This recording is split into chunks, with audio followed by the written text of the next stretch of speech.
Well, on today's episode, there's nothing quite like taking a nap at Christmas. Now grab your tickets because we're getting to the theater.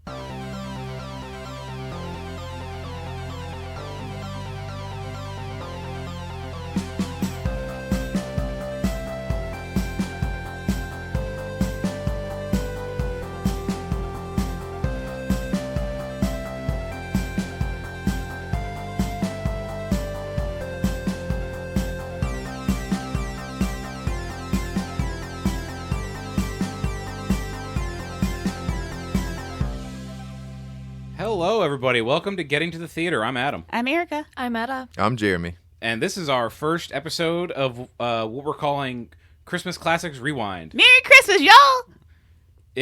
Oh, it was a Christmas. Damn. God. That was the whole plot of the movie. That's kind of why we picked a Christmas movie, because it's Christmas Look, time. I was just waiting for it to end. So the first movie we're doing for our Christmas run is While You Were Sleeping from 1995. This movie was directed by John Turteltaub. I've heard this man's name before. Have you? Yeah. Okay. I love that name, Turteltaub. But he has directed several movies that we've probably seen. Has he? Three Ninjas. Oh, with the kids. Yep. Wow. He directed Phenomenon, I don't know that one. The Kid, The National Kid? Treasure. Wait, the kid? It's a Bruce Willis movie. Oh, where with Spencer Breslin. I think so. Like the younger version of himself comes back? That might be it. Yeah. National Treasure 2. Wow. He did The Sorcerer's Apprentice. He likes working with Nicolas Cage. Last Vegas and The Meg. Mithrigan? No, not Mithrigan. Oh. The Meg. Oh. About the shark. With Jason Statham. Yes. Okay. Exactly. So Erica picked this movie. I did pick this movie. What, if you had to explain to someone in a very short description, what's the basic premise of this movie? A woman develops a creepy attachment to a man from her job and saves his life and then has to pretend to be his fiance to his family while he's in a coma. Has to pretend? She doesn't have to, but she gets pulled into pretending. Is it creepy?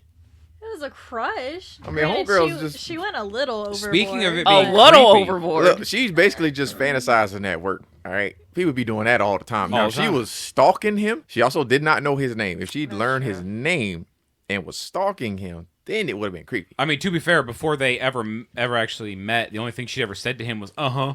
Yeah, yeah. But it could have been a whole lot creepier because this movie was originally written to have it the other way around. The woman was unconscious and the man was the one that was pretending to be the fiance. But studio executives thought that was a little too predatorial. Yeah. Yes. Yeah. So they're like, hey, let's flip that. They're like, Damn. let's lighten it up a little That was bit. a good idea. They were ahead of the fucking times. They were like, have you been talking to Gary Marshall? We saw his movie Overboard. This but could have been a Gary Marshall movie, and it would have been 1,000 times worse. Great call. this felt like, yes, I absolutely agree. For a while, I was actually sitting there thinking, is this Gary Marshall?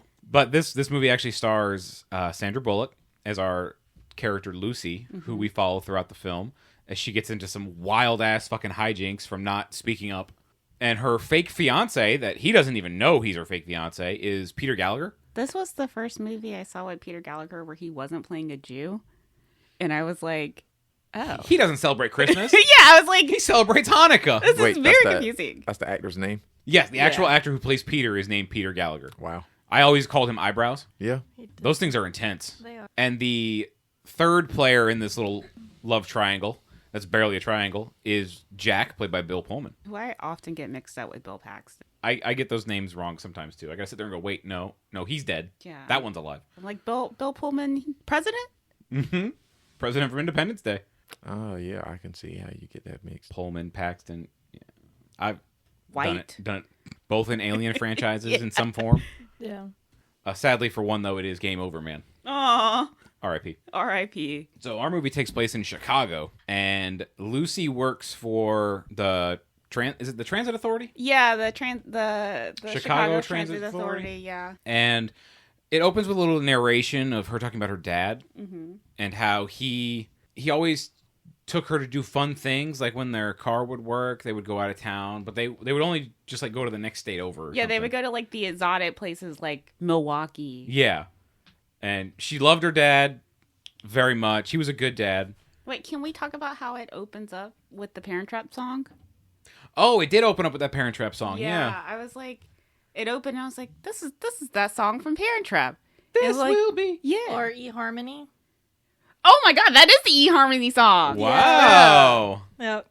I was Does just this like, movie predate those two things? Yeah, I think because so, Parent yeah. Trap comes out, I think, 97. I'm not sure. Yeah, we have the technology. Definitely eHarmony. So they used the "While You Were Sleeping" song. I think Jeremy's right. That is true. Parent Trap did come out in 98. Yeah, I had a feeling. I was like, I feel like this movie predates that. Yeah. Yep. So yeah, it's not the Parent Trap song. It's the While You Were Sleeping song. It's always going to be the Parent Trap song. Yeah, because Etta was just like, "There's some cliches in here," and I was like, "I don't think they were cliches yet. They are now, Oh yeah. but I don't think they were at the time." So she says something about whenever she would ask about her mom and dad's wedding and her uncle fell asleep in like the mac and cheese or something, and the greatest thing that her mother ever gave her dad, he said, was the world, But which it turned out to just be a globe. with a light in it. Yeah. Yeah. I want one of those lights. It was cool. It was kind of cool. cute. I liked it. Fast forward to grown-up Lucy. She is very, very sad, especially this time of year because she's alone and she's working in a little booth for the transit authority. Well, I think it opens up with her pulling that tree through the window.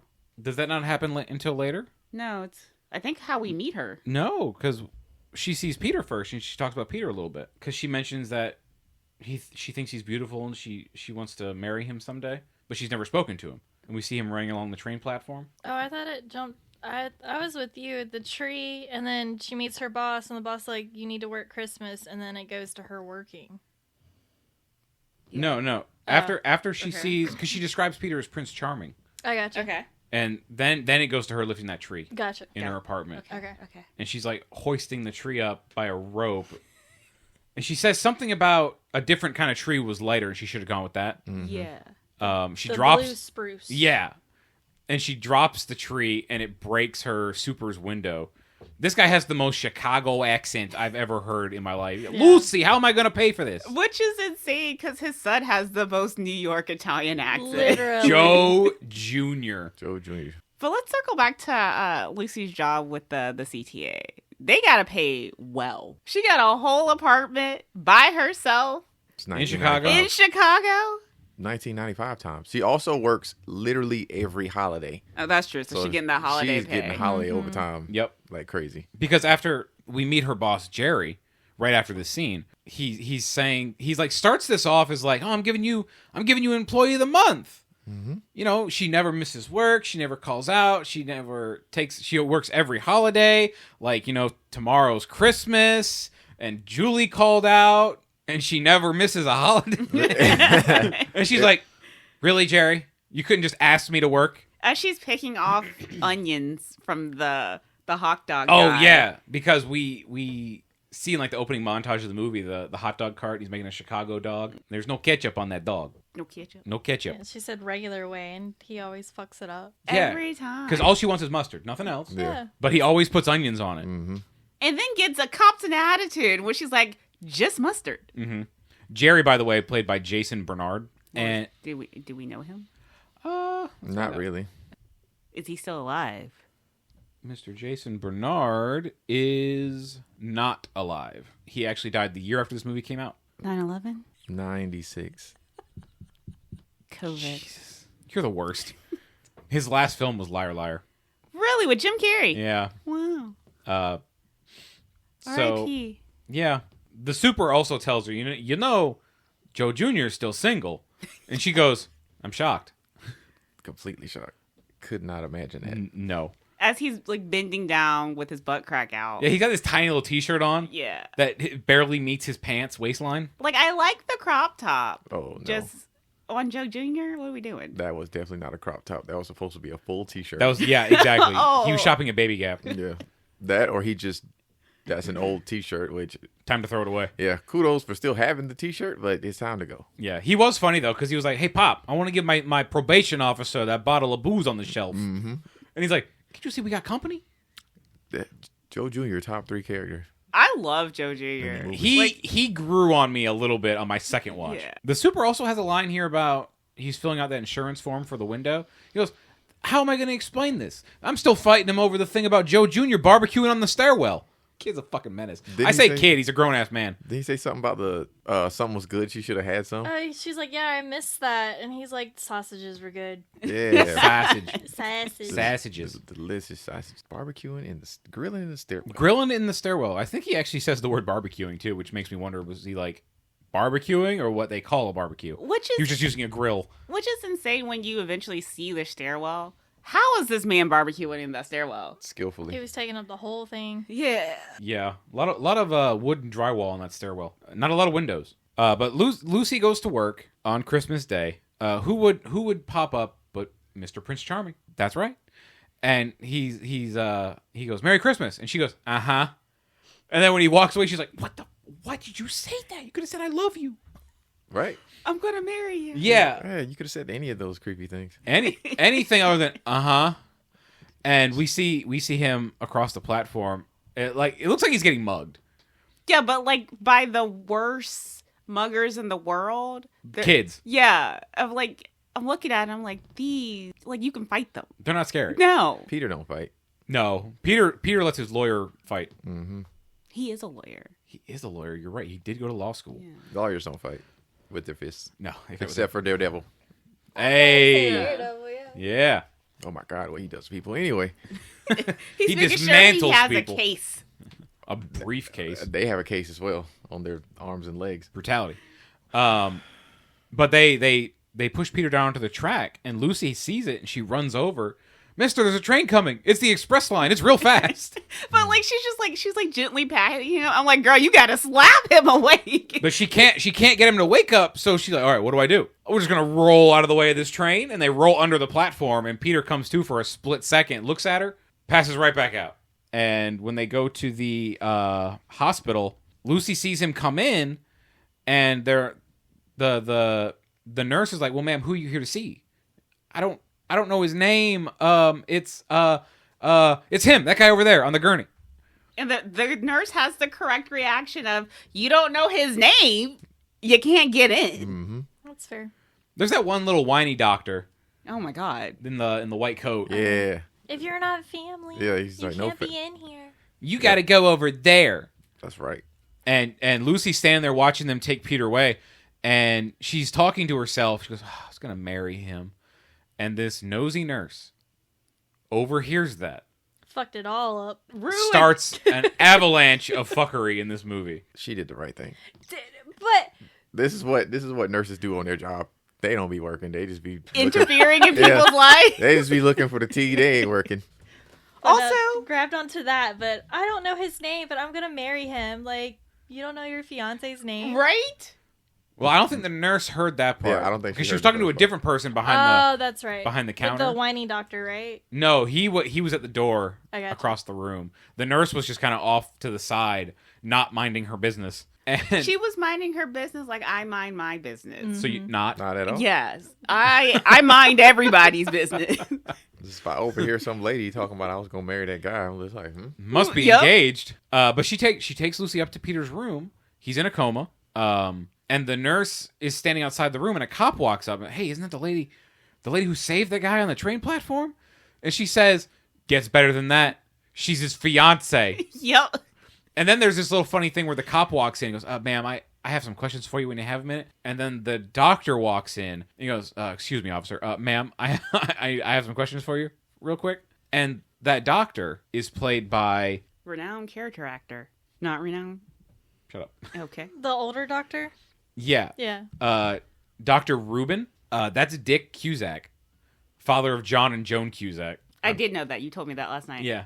I know none of these people. As I say, who are they? You don't know who John and Joan Cusack are? I'm Really? terrible with That's names. what I You just should know said. this Yep. by now. John Oh my gosh. Cusack. y'all would know the face. Y'all would know the face. I do some names. John and Like, I tell the people at work, if I remember your name, it's not for a good joke. the bad lady from Addams Family Values. Yep. And I think she was the principal in School of Rock. Okay. That's Joan nice. Cusack. Yeah. It's nice Yeah. when your parents were Hollywood. Nepotism. Yep. Yeah. So that's Dr. Rubin. My parents were R.I.P.. sharecroppers.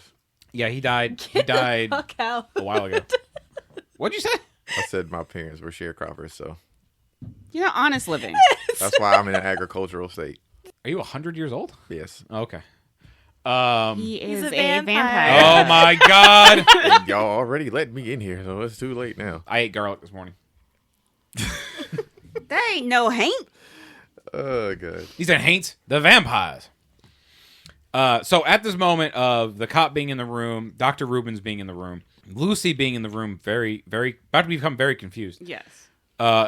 In comes Peter's family. They rush in. They always travel in a horde. They do, and moving so quickly. Yeah. They travel in single file to hide their numbers. Yeah. But we have the Calhoun. Is it Calhoun? Callahan. Callahan. Yep. The Callahan family with Ox, Midge, Elsie, daughter Mary, and family friend, might as well be brother, Saul. Mm-hmm. And they're wanting to know what happened to Peter, and the cop is like, well, this lady here saved his life. And they're like, well, who are you? And then the nurse, I believe, is the one who chimes in again and says, she's his fiance. And everyone starts losing their mind. They are so excited, also shocked. They're also so loud for this to be the ICU. Well, you remember when we were in the hospital visiting my dad, and we all got really loud, and the nurse had to keep coming in and ask us to be quiet? Yeah. I can relate to this scene. Lucy grabs the nurse, and she runs out of the room with her, and she says, why did you say that? What? You're his fiance. No, I'm not. I don't even know him. Then why did you say you were going to marry him? Because I was talking to myself. And the nurse has a great line of, well, do me a favor. Next time you're talking to yourself, tell yourself you're single. I was like, damn, that was cutthroat. Yeah, tell yourself you're single and get on with it or get it over with or something like But that. that's the pot calling the kettle black. Right, 'cause, She should be minding her own business. Exactly. It's like, because Lucy should have definitely responded with, maybe don't be listening to other people's conversations. Right. Let me talk to myself in peace. I don't talk back to me. But when they're sitting in the waiting room now, and they're all staring at Lucy, and everyone's smiling at her. It's kind of creepy. Yeah, and then she's like awkwardly smiling back at them too. Right. And they're wanting to know how they met, and Elsie keeps interrupting. Elsie is Midge's mother, by the way. Played by the mom from Mary Poppins. I cannot pronounce her name. Glynis John. Glynis Johns. Midge is played by Nicole Mercurio. Sure. And Ox is played by Peter Boyle. Was the grandma your favorite character? You know she was. Jeremy I called called it. that. My favorite Like character was Saul. automatically. The grandma was funny. As soon as the grandma started doing stuff, I was like, this is Erica's favorite character. I really did like her. But the whole time I was like, I can't figure out where I recognize her from. And then I looked it up and I was like, oh my God, she's from Jay's favorite movie. Mary Poppins. Yeah. So they're trying to get Lucy to tell them how she and Peter met.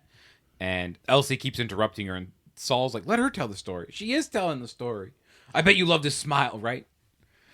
And she didn't sound like that. She has a little English accent. But little squeaky voice. But also, like, everyone's doing, like, a New York accent except for the mom, who's doing an actual Chicago accent. Yeah. Midge, the actress who plays Midge, is actually from Chicago. Nicole. Ox was pretty funny, though. Yeah. And he's like, did you like his smile? And he's like, they're fake. They're caps. $600 a tooth. Like, oh my God. That's a lot. That is a lot. Especially because what? Let's say 90. 28 teeth? Yeah. 1995. Yeah. Yeah. They do own a house in Chicago, like in the city of Chicago, not the suburbs. So They can afford it. yeah, Not the way he said that. I don't know. He probably just wasn't happy about it. Yeah. $600 a tooth. That's a lot. So when Lucy goes home, I think this is where she passes Joe Jr. on the stairs, and he just says oh he's got tickets to the Ice Capades. no way, but he's like tomorrow, 8:00, and she's like, what? And Me. I got tickets to the Ice Capades. I know a guy. Yeah. I was like, what are the ice capades? And what did you say? You're just like, they're not sex capades. I said, I know they're not the sexcapades. Jesus. Instantly more boring. I actually had a classmate who skated for Disney on Ice. What? Yeah, she doesn't do it anymore, but I always thought that was kind of cool. I didn't. This is random Disney facts. I'm pretty sure. Random Disney facts with Erica. Yeah, I'm pretty sure that like at the opening of Disney, they rented the costumes for Mickey and Minnie from the Ice Capades because they forgot to get the actual costumes. Oh, I thought it was they rented it from the actual Disney on Ice performers. No, because Disney leased out their characters to the Ice Capades. Oh, okay. Yeah. I remember hearing something about that, renting the suit fact. Yeah. So these are not the Disney Ice Capades. No. But Lucy goes back to the hospital that night, and she goes back to Peter's room, and she actually introduces herself. Mm-hmm. And she says, oh, God, what does she say? She mentions she has a cat. She lives alone. That cat, I think, might still be alive. From 1995? It's been 30 years. No, it's gone. I'm going to say that cat is very much Usually a memory. 20 years is... That cat is 100% And then gone. sometimes they can reach like 25, but that's like stretching it. Don't worry. We still got well over a decade with ours. Right? Our little monsters. But she... It's funny that she introduces herself to Peter for the first time while he's unconscious. Yeah. And in the ICU. Mm-hmm. In a coma. In a coma. And she actually sits there and she talks about how the family thinks they're engaged and she doesn't know how to tell them that they're not. Pretty easily.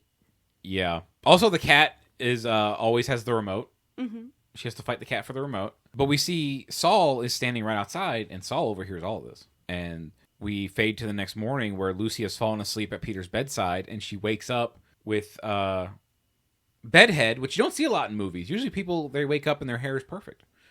But not Sandra Bullock. They made her hideous for this one scene. She is so young in this movie. Yeah, I think she was like 25? 31? Wow, I was off. God damn. She was a baby. Yeah. But the family shows up again. Mm-hmm. Like Etta said, like a horde. They're always all six of them together. But this is where they tell her to come over to their house because they miss Christmas, being in the hospital that whole day. So she writes her name down on a card, and Ox says that they're in the estate sale business. We buy furniture from dead people. I do love a good estate sale. They're fun. And she goes home that night, and she's sitting there, and she's staring at the card on the refrigerator, and she's really contemplating whether or not she's going to go visit them for Christmas. Yeah, because she has like her little TV dinner. And then the cat bowl. With the cat food. Yeah. And then pours milk on the other side and is dipping Oreos into the cat milk. Yeah. When she did that, Erica went, ugh. I did the same thing. Yeah, but I was like, it's okay. It's a different side. It's still gross, but it's not in with the cat food. It's still gross. And then he was just like, it's probably clean. And I was like, I don't clean my cat's bowl like that, so hopefully so. Yeah. Before she left the hospital that day, she ran into Peter's coworker. Yes. Oh, yeah. The orderly who we keep seeing throughout the movie, this poor bastard. he gives her Peter's belongings, and she runs into the coworker on the elevator, and he, for some reason, starts talking about the pencil story. And he goes, look, I'm a lawyer. I carry a pencil in my pocket. And Lucy gets off the elevator, and she's like, oh, boy, here we go. And the doors close, and we don't get to hear that rest of that story just yet. Because he's like, did he tell you it was my fault? Yeah, because I don't remember what she says to lead up to that. Because this guy gets like very defensive very quickly. Because he also overhears her being called Miss Callahan. Yeah. Mm-hmm. I'm not his wife. He hasn't been the same since the accident. And she's like, what accident? And he's like, did he tell you it was my fault? He's like, But okay. also, you probably should not play basketball with a pencil in your pocket. Right? Definitely not. As we'll learn later. Right. He's a lawyer. Yeah. He has to have that pencil. You're Yep. lawyering on the basketball That's court? right. He's going to Okay. write up a foul. He's lawyering up on the basketball court, Uh-huh. man. So she does decide. Oh no, I'm sorry. She gets lunch with Jerry again. They're back at the hot dog stand, and again she's like, "Just mustard, no onions." And the guy's like, "Jeez, this lady, you only put onions or pickles or anything on her dog." And Lucy tells Jerry the story, and he's like, "You need to, you can't tell them the truth. Grandma almost had a heart attack Yeah. for a split second. Oh, yeah, grandma's heart problems. Yeah, you might as well kill her." Yeah. So- yeah. At Christmas, At no less. Christmas. And he's like, look, go along with this until Peter wakes up. Then he can explain everything. But if you tell him now, you're going to kill Grandma. Yeah, and then they'll be happy that he's awake, so this will all just Yep. Yeah. Yeah. Just brush it under brush Yep. under, yeah. So she goes to the house that night, and she brings, were they poinsettias? Yes. Mm-hmm. Yeah. Fake it anyway. Like, I looked at it and I was like, look at my mom's favorite decor. You see that shit everywhere at Christmas time. Mm-hmm. Oh, she was These so were mad. Fake. It was so bad. I'm like, they couldn't get a real one? There But was you know a what budget. You know what looked real to me, though, in this movie? The snow. The snow looked real. At some points, because there was one where they were slipping. It literally looked like they had laid just bags of ice down. They probably did. I mean, they probably also didn't really fall. Yeah. Well, you've been to Chicago. It was snow and bunnies, but not snow bunnies, but snow and bunnies. There probably were snow bunnies. What? It was a good joke. Yes. That was actually a good joke. Yeah, There was snow and bunnies, but not snow bunnies. But there were anyway. But there were yes. snow bunnies. Yeah, there was definitely Yes, snow bunnies. there were definitely. Yeah. But yeah, there were snow and bunnies, so I was concerned for reasons. Were you getting chased? No, 'Cause I also would be concerned if there were bunnies everywhere. Like, Jeremy had a bad experience in I had Chicago. a bad experience. Oh, I was right. wondering why they were only like that was the only animal. And I'm just like, why are there no other animals here? So rabbits are in hell, Yeah. as you already know. yes, Yeah. I've been saying that for years. That's The guards in hell are rabbits. Are there rabbits? They're the rabbits from Donnie Darko. Yeah. I'm sitting there like, why are there only rabbits in hell? Jeremy's eyes are darting back and forth so fast. Yeah, because I'm just like, I know I heard wolves last night. So like, where are the wolves at? The rabbits ate the wolves. Yeah, It is the rabbit. It's ridiculous. I'm like, why? What's going on? Honestly, just feel validated. She walks up to the house and Saul's outside having a smoke. Can we talk about the decor? It is just so nice to see. Like, I really like the Christmas decorations. It's not my aesthetic, but it was very nostalgic feeling for Oh, me. like the bulbs that are multicolored. Yeah. Yeah. And then the tree had tinsel on it. Yep, and like it was just like a really nice lights that wasn't like over the top, but it was just like a classic 90s Christmas, and I was like, I love that. Because like my Christmas decor is not that at all. Not that, I don't love my Christmas decor. I spent years, cultivating it, but I did, and it looks fantastic, but It's all over our house this time of year. Yeah. Right after Thanksgiving. I usually put it up literally on Black Friday. They also have the big fake stereotypical Santa on the front porch. They do. It looks like the Coca-Cola Santa. Yeah. And Saul's like, And it's a white Santa. I'm shocked. I'm also shocked. Yeah. This is a white family.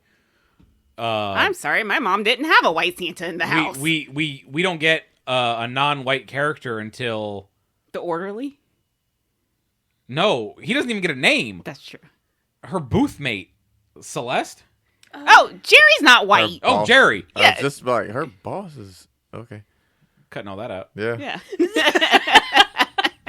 You say that, and then I'm gonna listen to it and be like, "Well, he did not cut that out." It's okay. I need you to compile just a bunch of things that you just cut out, and at the end of the season, just have all the random clips. Oh gosh. They're probably deleted. No, I have He keeps the original files. I have all the original files, and then I keep the edited version. I have them in 2 separate folders. Okay. It also lets me know how much I cut out. Right. Yeah. She's sitting down on the front porch with Saul as he's smoking, and We get the Saul backstory, yeah, he mentioned he lost his wife of 51 years. which is insane because Saul does not look like he's older than like 65, maybe. Saul was played by Jack Warden. He looks like Albert Einstein. They got married early. Very Had to early. be teenagers. 16. But he mentions he's the neighbor and Ox is his best friend. He asked Lucy if she's going to be seeing her parents for the holidays. And sadly, her mother died when she was really young. And her dad got sick when they lived in, was it Milwaukee? Wisconsin? Might have been Wisconsin. And they moved to Chicago so he could go to this research hospital and get treatment. The way she words this is really sad. But she says that he got tired of treatments and he decided to die. After 2 years, I think. Yeah. Oh. So she is sadly alone. Because he died, what, last year? Ooh, was it like... I don't remember what it said when he died. But it hasn't been that long for her, I don't think. Mm-mm. And Saul mentions he's also Peter's godfather. And she's like, I thought you had to be Catholic to be someone's godparent.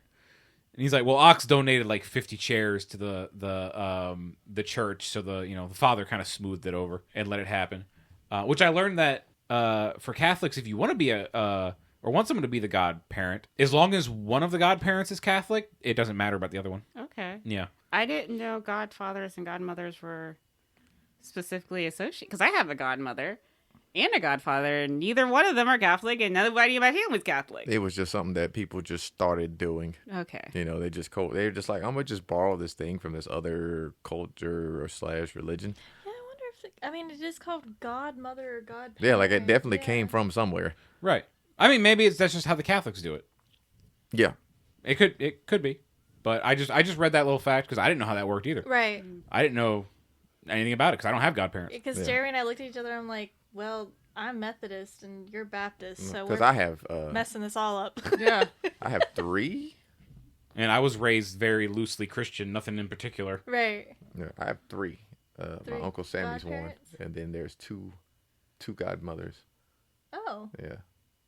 How does that work? You can have multiples? My mom just felt like, I mean, we ain't Catholic, so you do whatever you want. Apparently, Just throw it you out. can just Yeah. have 10 if you want. Hey, if I die, you get my kid. Oh shit! I promised That Greg one. a kid too. Yeah. All right, you two fight to the death when I'm gone. Yeah. Then there's options and whatnot. I don't Yeah. even know if I have a godparent. Mm-hmm. Well, I guess you would have found out if your parents died. Call your mom and dad. Get them on the phone. Hey, do I? You can get Hey, one. real quick question. I'll ask him tomorrow. Saul mentions that Ox helped him through that when he lost his wife, and they're like family to him, and he loves them. He would never let anyone do anything to hurt them. Oh, wow. Sandra Bullock sitting there holding these fake poinsettias. Yeah. In the cold. Yeah, they're which sitting on the front porch. They don't like anyway. This is another movie that felt very cold. Like when we did Lars and the Real Girl last season, But this that one, movie felt cold too. This one feels like a happy cold. It does. Like I'm like happy to like I wouldn't want to be out there in this cold, but like I don't feel distressed that they're in the cold. Yeah. The whole time in Lars, I was like, please get inside this house. Y'all are gonna freeze to death. And then Midge comes out, and she's really excited that Lucy made it. And they come inside. I think this is where they have the gift exchange. Mm-hmm. Or is this when they start eating dinner? No, this is the gift exchange. Okay. They're going through a photo album, and they see a bunch of pictures of Peter. And I think this is where they mention he saved a bunch of squirrels. Save some squirrels. Yeah, and Saul tells Lucy not to drink Elsie's eggnog. Mm-hmm. You're gonna be better off drinking soda. And she does try it when they're sitting down with gifts, and she's like, almost spits it back in the cup. Yeah, she has that look of, oh god, this is bad. But like they sit down and Saul pulls out a bottle of Jameson, starts to pour, and then he's like offering Elsie. She's like, I'm trying to drink less, or am I trying to drink more? And then hands out the cup, and I'm like, girl, just get the alcohol. I think her exact joke was, oh, I'm not drinking anymore, but I'm not drinking any less either. Ah, there we go. And that moment got me. I really liked that. That was funny. A cute old lady drinking. I plan to called be an old that lady too. that drinks. What's that? I was like, Erica's gonna like this joke. Oh, of It course. was a good joke. It worked. This movie has some good ones. My favorite one is near the end. This is where they do their gift exchange, and Mary, who is the youngest daughter to Ox and Midge, Which youngest child, she's the only daughter. the age gap between her and her brothers is insane. Because I think Bill Pullman and Peter Gallagher were probably near 40. If not I think Bill Pullman was 42, and I think Peter Gallagher's like 38. Yeah, and the girl playing Mary, It's like 15. yeah, Yeah, it's quite a gap, 20-year gap. Yeah. Monica Yeah. Keena. You know how parents are. Accidents happen, and Mary is one of those. If I am in my 30s and my mom popped that with a child right now, somebody getting fist. Like, You know, we are everybody gets swung on, automatic fist even that up. baby. we already tease your mom about calling her ex-husband your dad, her baby daddy. They were married for 30 years. They were married for 30 years, and if you refer to my father as her baby daddy, she gets so mad. 30-year marriage. Yes. Which is what makes it even funnier. But if she wound up pregnant, now she really would have a baby daddy. Right? Oh no. Yeah, like the kid gets older, moves out, freaking 5 years past. They're just like, let's do another one. Like, yeah, let's have another kid. Their oldest son is in his 30s. He's already done with law school. Right. But Midge and Ox like to have fun. Well, I like the fact that they get Mary a gift, her first gift, and she's like really excited about it. And Ox is like, don't thank me. If it was up to me, I would have got you a Barbie. Mm-hmm. And they give something to Saul. They give something to Elsie. I keep wanting to say Elise. They give something to Elsie. And Ox has the best gift. yes, he does. Of a cordless glue gun. And I was like, ooh, I kind of want one. Like, But that sounds so good. Can't tell we're in our 30s. Yes. I'm just like, Arts that and is- crafts, baby. That is what I would want. That's a good one. Yeah, nothing else here because Midge gets some jewelry. They even got Lucy a present, and she's sitting there holding this thing like it's a precious family heirloom. Yeah. And she's just smiling and watching them all open their gifts She's and laugh. happy and... to be a part of the family. Yes, it's a very sweet moment Yeah. with this big misunderstanding. And then the camera pans back. to the stockings, and they added a stocking at the end for her. Yes. It was These- really they move sweet. quick. They moved Yeah, they did. quick. Well, Erica did that too. One year my mom was down here for Christmas, and Erica ran out and found a stocking for my mother. I either have her initials or her name on it. We did that when we went Yeah. to Jeremy's My aunts aunt and uncles. place. I actually. And as soon as he heard that we were coming, he literally ran out the house to go get us something Yep. to put on the tree. Nice. No. Because we didn't have he had everybody a gift, at least one gift, because we were coming to spend Christmas. So everybody had at least one gift, and I think it was maybe last minute. It was kind of last minute It was kind of last minute. that we had decided we were gonna go. Yeah. But yeah, my uncle jumped out, ran out, got us a gift immediately when he heard that we were confirmed coming. Oh, that's great. My Yeah. grandma always buys extra because she's like, you never know who's gonna pop up. Like we'll be like finishing, and then there'll be like 10 presents behind the tree, and we're like, Grandma, who these for? She's like, you never know, someone might show up, and I'm Those like, are backup gifts. and then she'll just like literally there was like someone who showed up, and it was like she like didn't check the box or write what year it was, and it was like a 3-year expired bag of popcorn, and we were like, Grandma, can we? And she's like, yeah, go pick another one out. I was like, okay, sorry about that. Shout out to Grandma. Grandma's great. 3-year bag of popcorn. Oh my gosh. Yeah, that's rough. So Lucy's having a great day after Christmas. We flash to Peter's apartment, and we hear his phone ring, and his answering machine goes off. Mm-hmm. And this is where we hear the voice of Ashley, and she goes, "You know what, Peter? I thought about it, and yeah, I will marry you." Ashley Bartlett Bacon? That's Yes. the one and same. They had mentioned her in the waiting room scene. Yeah, because they're just, when the nurse was like, oh, this is the fiance, and they're like, well, when did this happen? He was dating so-and-so, and a terrible lady. Yeah, Ox. None of them liked her. Yeah. But I think it was Mary's like, "Did you steal him from Ashley?" Mm-hmm. But he also says he doesn't like anyone named after breakfast food. Yeah. Yeah. Bartlett Bacon. Was Kevin Bacon around at that time?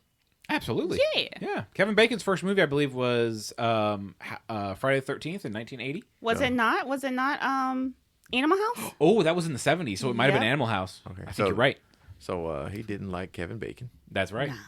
Not a fan. Nope, not a flan. I did not need this hiccup in this movie, like of Ashley being there. Oh, no. I didn't anticipate it. So when it happened, I was like, oh, there's another flaw coming in, another problem.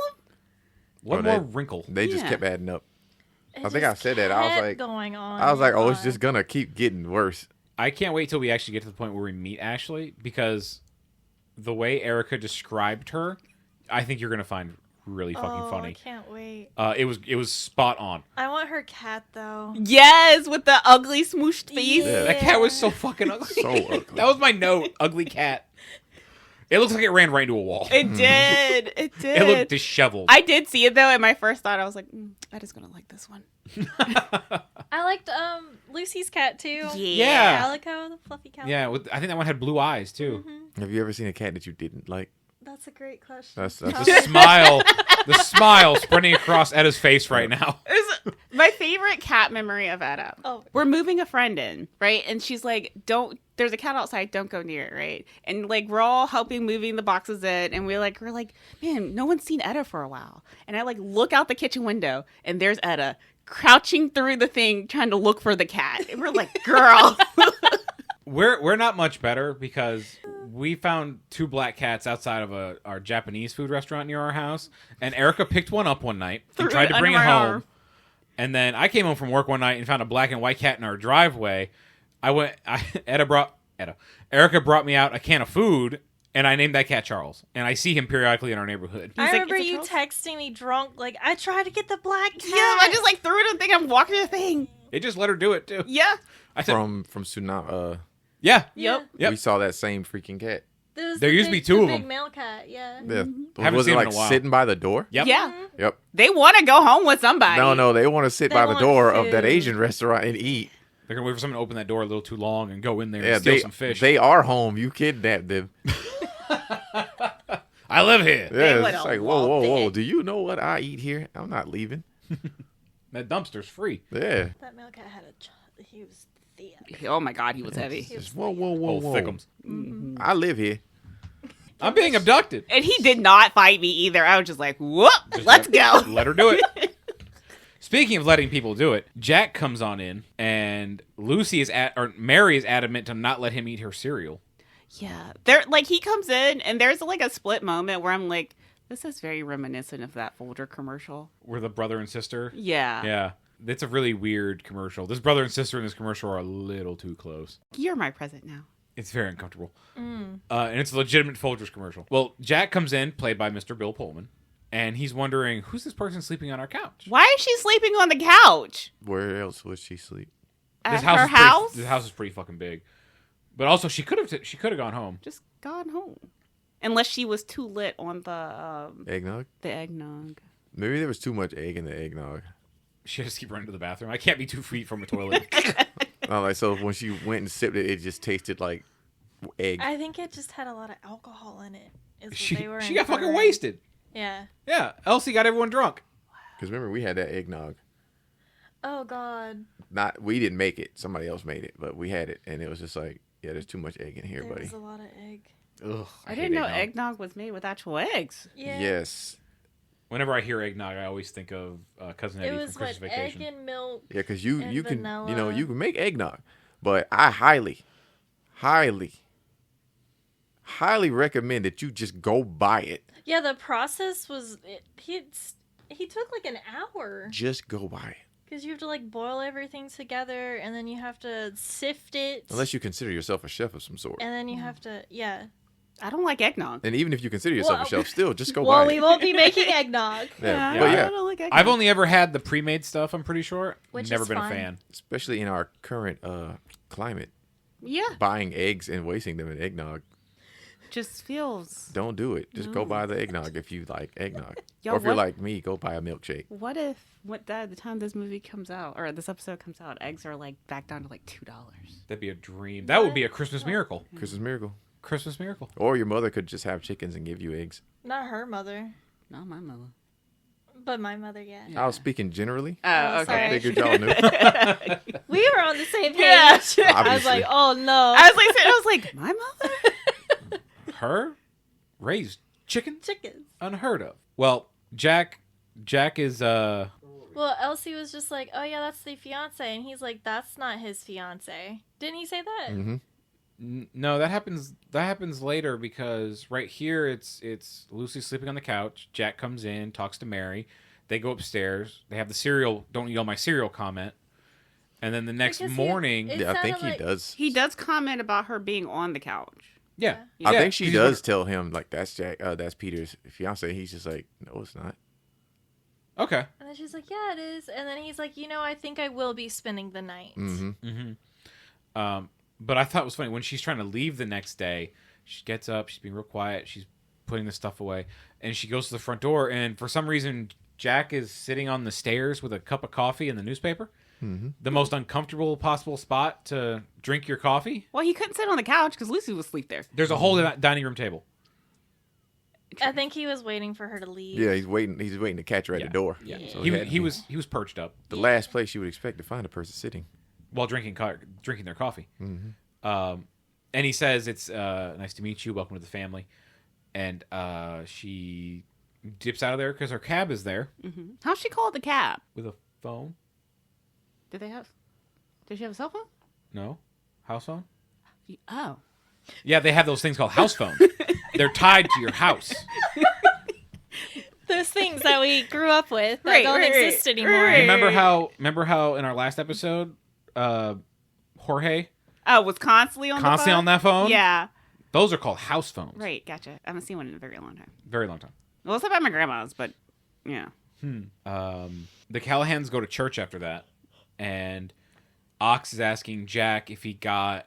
Did you get this contract? Did you get this contract? Did you get this one? He goes, no, I missed that one. They're having the loudest conversation In the middle of mass. in the middle of mass. Yeah. The preacher is literally preaching, and they're getting up and down, As Catholics do. in the Catholics Catholic stand way. a lot. I liked when Mass was in Latin, because then you couldn't understand what they were telling you. Then you have an excuse. Yeah. No, I didn't know that. I didn't know he said I shouldn't do that. I don't speak Latin. Yeah. No, but the grandma was just like, it's better when you can't hear or understand what they're telling you. I thought that was funny. I thought it was really funny that she mentioned somebody. Ricky Ricardo. Yeah, I don't like him. He takes the marijuana. That shit. He takes marijuana. Every time she opened her mouth, it was just like, It was something out of I can't pocket. wait. Yep, every time. She's just out of pocket the whole time. And they would just ignore her. And she always has like a dead eye stare. Right. Like she doesn't know what she's saying. Nope. But loved her. She was great. But They were like threatening to kill somebody or beat somebody up in church. Jack was saying to Ox he needs to talk to him about the business. And Mary says, better do it now. He can't kill you when we're in church. But he was also asking about Lucy a little bit. And the guy behind him was like, hey, can you not do this here? Because, And Ox is like, who made you the Pope?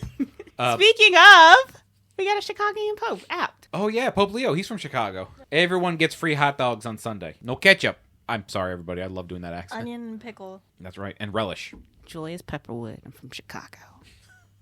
Oh, the Chief's gonna have my badge for this one. It's from New Girl. Nick Miller from the streets of Chicago. I think the next thing we see is Lucy at home, and she's finally going through Peter's things, and she goes through his wallet, and he's got a family photo in his wallet. He does, but he also the dollar bill that falls out of that wallet brought back some memories of Vintage. from like the Tooth Fairy or something. I was like looking at it, I was like, damn, I haven't seen that dollar in so long. But he also has 2 or 3 photos of just himself in his wallet. Yeah.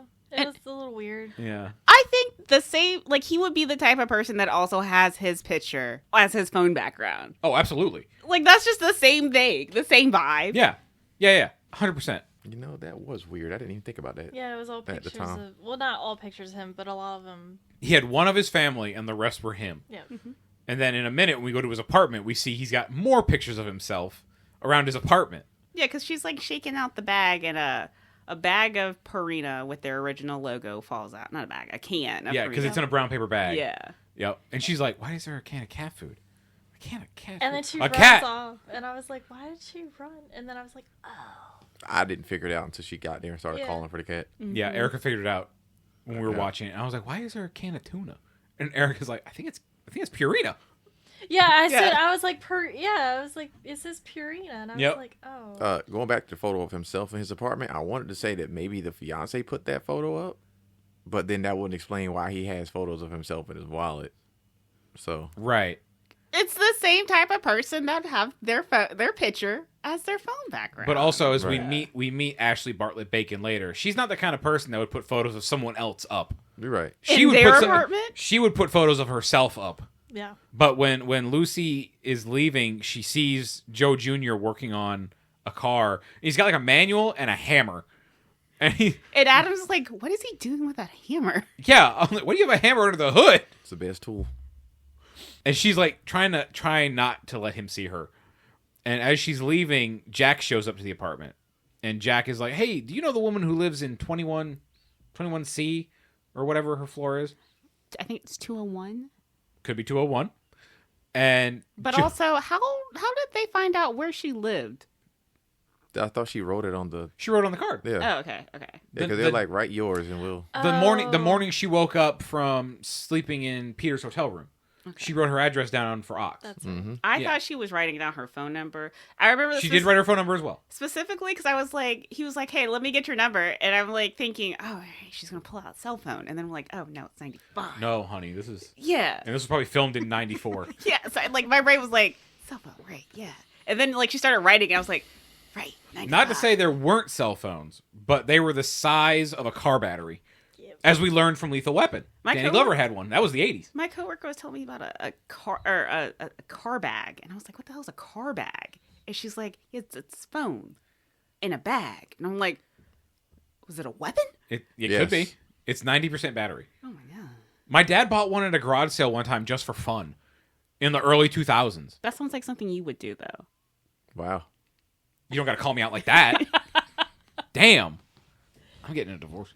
Jack asked Joe Jr. if he knows the woman in 201. And he goes, "Yeah, I know her. I'm dating her." I'm dating her. And Jack has a look on his face like, "This guy?" And Joe Jr. does this fist motion. Like, yeah.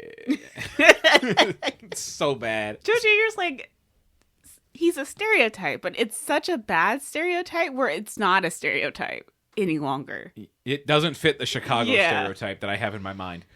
It fits a very Brooklyn stereotype. So we go to Peter's apartment, and it's very white.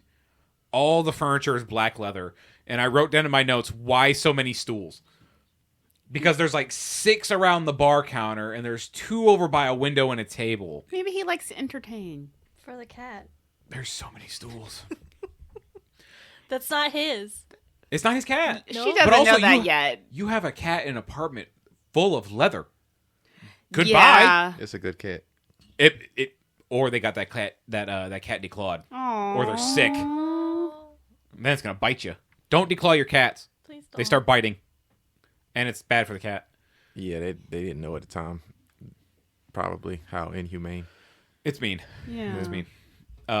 We do not support declawing cats on this podcast. We also don't support getting your clawed cat near leather furniture. You're wasting your money at that point. Provide adequate scratching pads. I know, because the back of my couch is leather, and I have 2 cats. Oh, yeah. So she's wandering around this apartment. We see a big photo of Peter on the bar in a big white sweater. And My thing is, do y'all think Peter Gallagher already had these photos taken? Or do you think they had him take these photos? I like to think that he already had these photos taken and he just provided them to the set designer. They might be his literal Headshots? yeah. I said something like that last night. I was like, he might have had these. And he went to John Turtletop. He goes, "Hey, can we use these for the shoot?" He's like, I have photos of me. Here you go. With relatively the same haircut. Yeah. He's had the same hair the entire time I've seen him on TV. That's his hair. I think Mans was just in the closet, honestly. Peter? It's Pride Month, I can say that. No, Etta, it's December. Yeah. Merry Pride. Look at all the snow that we don't It's get. second Pride, okay? Second Pride. Pride all year, guys. We're queer all year. We're pride all year. Exactly. What about second Pride? Miss Doubtfire? No! No, that's a Lord of the Rings joke. Oh, What the about second breakfast? the accent you did sounded very Miss Doubtfire. Did it not? No, it probably did, yeah. I can hear it. I went a little too high pitched with it. Coming, dear.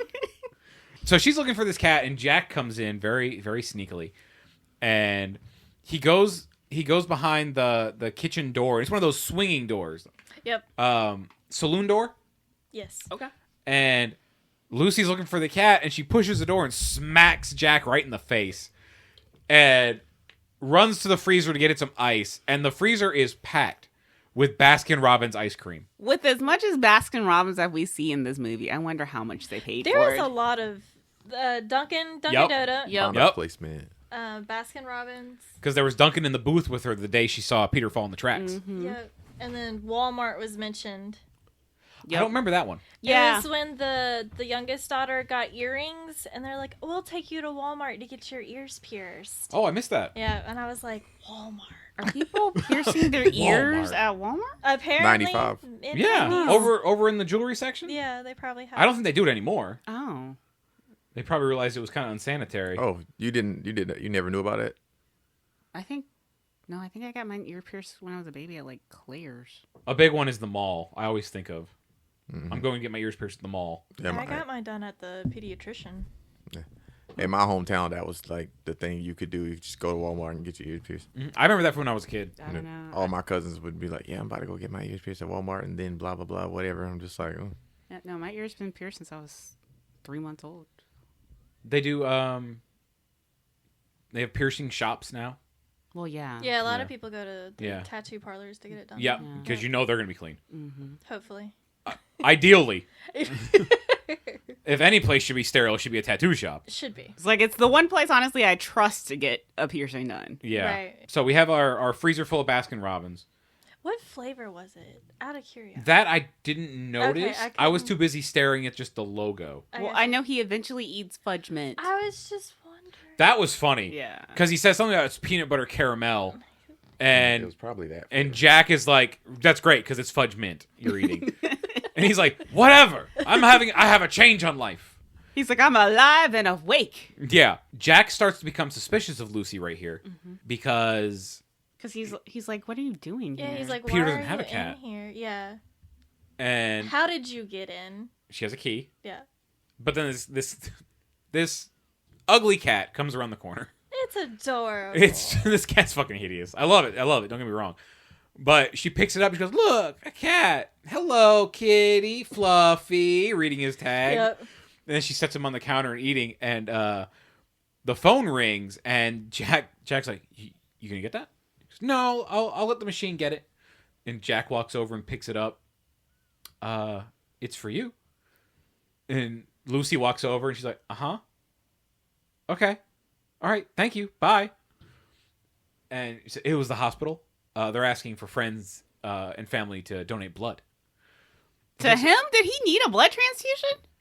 Well, maybe it's they tested his blood, found out what he's got, and they want to see if the family, in case he needs blood, maybe. I have no idea. I wasn't sure either. When you're in the hospital, anything could go wrong, right? Things could change. Right. So family are going to more likely to have share the same blood as you. Wow, I fucked that sentence all the way up. Family are going to be more likely to share closer blood type to you. Right. So if anything could happen, maybe it's they want to have something on standby. What about the friends, though? They might have it too. Just to have more people that... I'm just guessing. Yeah, Have I a don't bigger I'm pool. trying to make it make sense. But, like, wouldn't they prefer the blood to be fresh? So wouldn't they just, like, transfuse the blood? Well, Like, I mean, when know. I he guess needs maybe it? they can take... when someone gets I a don't blood transfusion, they're not hooking them up to a fresh body. They got the bags. Tap me in, coach. I'm Yeah. ready. It's like those Warhammer characters that are literal blood taps. I don't know. Nobody gets sick, so we don't have to find this out. Right. Okay. This is a pointless question we're trying to answer. Yeah. Blood bags. So they're like, well, let's go to the hospital together. Jack says that. And they go downstairs to the garage. He goes, wait, don't you know what Peter's car looks like? He's like, yeah, let's take... Because she's like, let's take your van, your truck. Yep. And she's like, no, we'll take Peter's car. He says we'll take Peter's car. Yeah. He's like, no, I know what it looks like. Thank God it's got the clicker. Right. She beeps the car. There it is. It's literally right in front of them. Right in front of him, the little BMW. You also described, I think, when Jack first pulls up to the house, he's in the family truck, Callahan and son. You said it looked like there was blood on the tire. The tire, the hubcap. It was red. It had like a red streak on it. And I was like, oh my God, is that blood? Jack's a serial killer. That's how he's getting all these estates, quote unquote. I didn't even notice that. Yeah, it's Keeping the Rust. business It's running. rust. Rust. Okay. yeah, but it does look like a blood stain. They get to the hospital and they're donating the blood. Jack is still answering or asking these questions. Still suspicious of her. Very. And she like gets fed up and it's like, all right, I'm out. But the nurse taking their blood gives her something to drink. She goes, drink this slowly. Otherwise, you're going to pass out. Yeah, she shoots it back. Yeah, because Jack is constantly like, well, he's asking these very pointed questions about the relationship, none of which I had the sense to write down. And she gets up and walks away, and You Jack were is trying. high. I was gardening. Sorry, right. doing On some the couch. doing some intense gardening. Yep. And Jack gets up to follow her, and then he passes out. Immediately drops like a rock. It was funny, though, because when we watched this scene, Erica goes, usually when I give blood, I pass out. Just like he just did. But then they run up to the room. The family is up there with Peter again. And Jack now asks, what's Peter's favorite of the Three Stooges? And she says, Curly. And he's like, That's everyone's everybody's favorite. And Saul's there playing cards with Ox. And he goes, I always like Shemp. And I'm like, who has a favorite? Three Stooges? Three Stooge. Old people. Oh, okay. Because I'm like, I did. I always like Curly as well. I was only basic. know one, and it is Curly. Wouldn't be able to pick him up in the lineup. No. There's Moe, Larry, Curly, and Shemp. There's 4 Stooges? Yeah, Curly had a stroke, and they, from what I remember reading, they tricked him into signing a contract that ended his association with them or some shit. Wow. And they brought in Shemp. Dirty. And Moe, Curly, and Shemp were related. There was either brother, cousin, or cousin, brother. Oh, like Kings of Leon. The other question is, what's his favorite ice cream? Mm-hmm. And she goes, Baskin Robbins. Convenient that she hit Jack with that door. Right. But also, no further questions of what flavor Baskin Robbins, you Right. know? That's what Baskin Robbins isn't a flavor. They have 31 of them, but you didn't name a single one. The other question he asked is, what's his favorite baseball team? And she's like, Chicago. He's like, Cubs or White Sox? And I think Elsie says something about everyone loves the White Sox. Mm-hmm. Something like that. And then they're like, Jack, why are you asking these questions? Why don't you ask her boyfriend? Not him. Joe. Oh, God. What the hell? But it starts on the F, right? Joe I think Jr. so. But she's like, he's like, Joe Jr.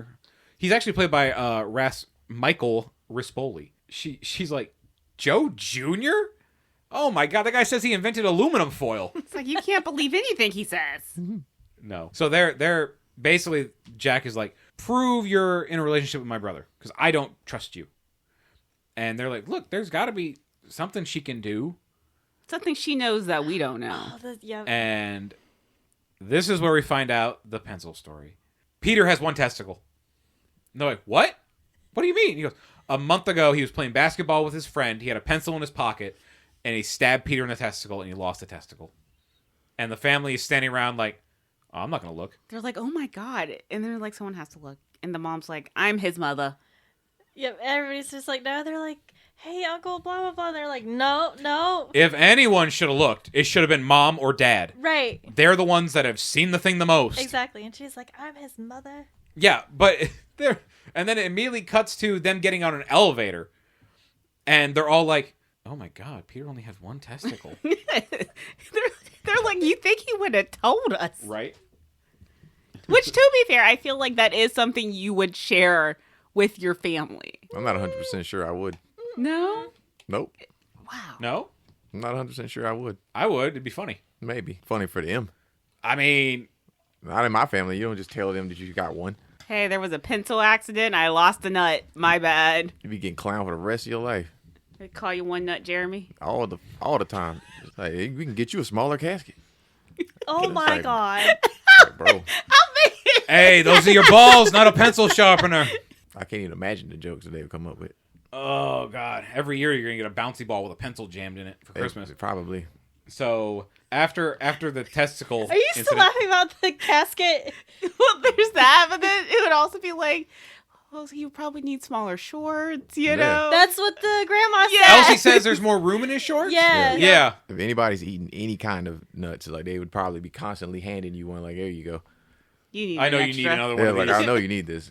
Here's a pecan. You can get a vasectomy half off. Mine was full price. Of $60. Just I paid more than that. $80.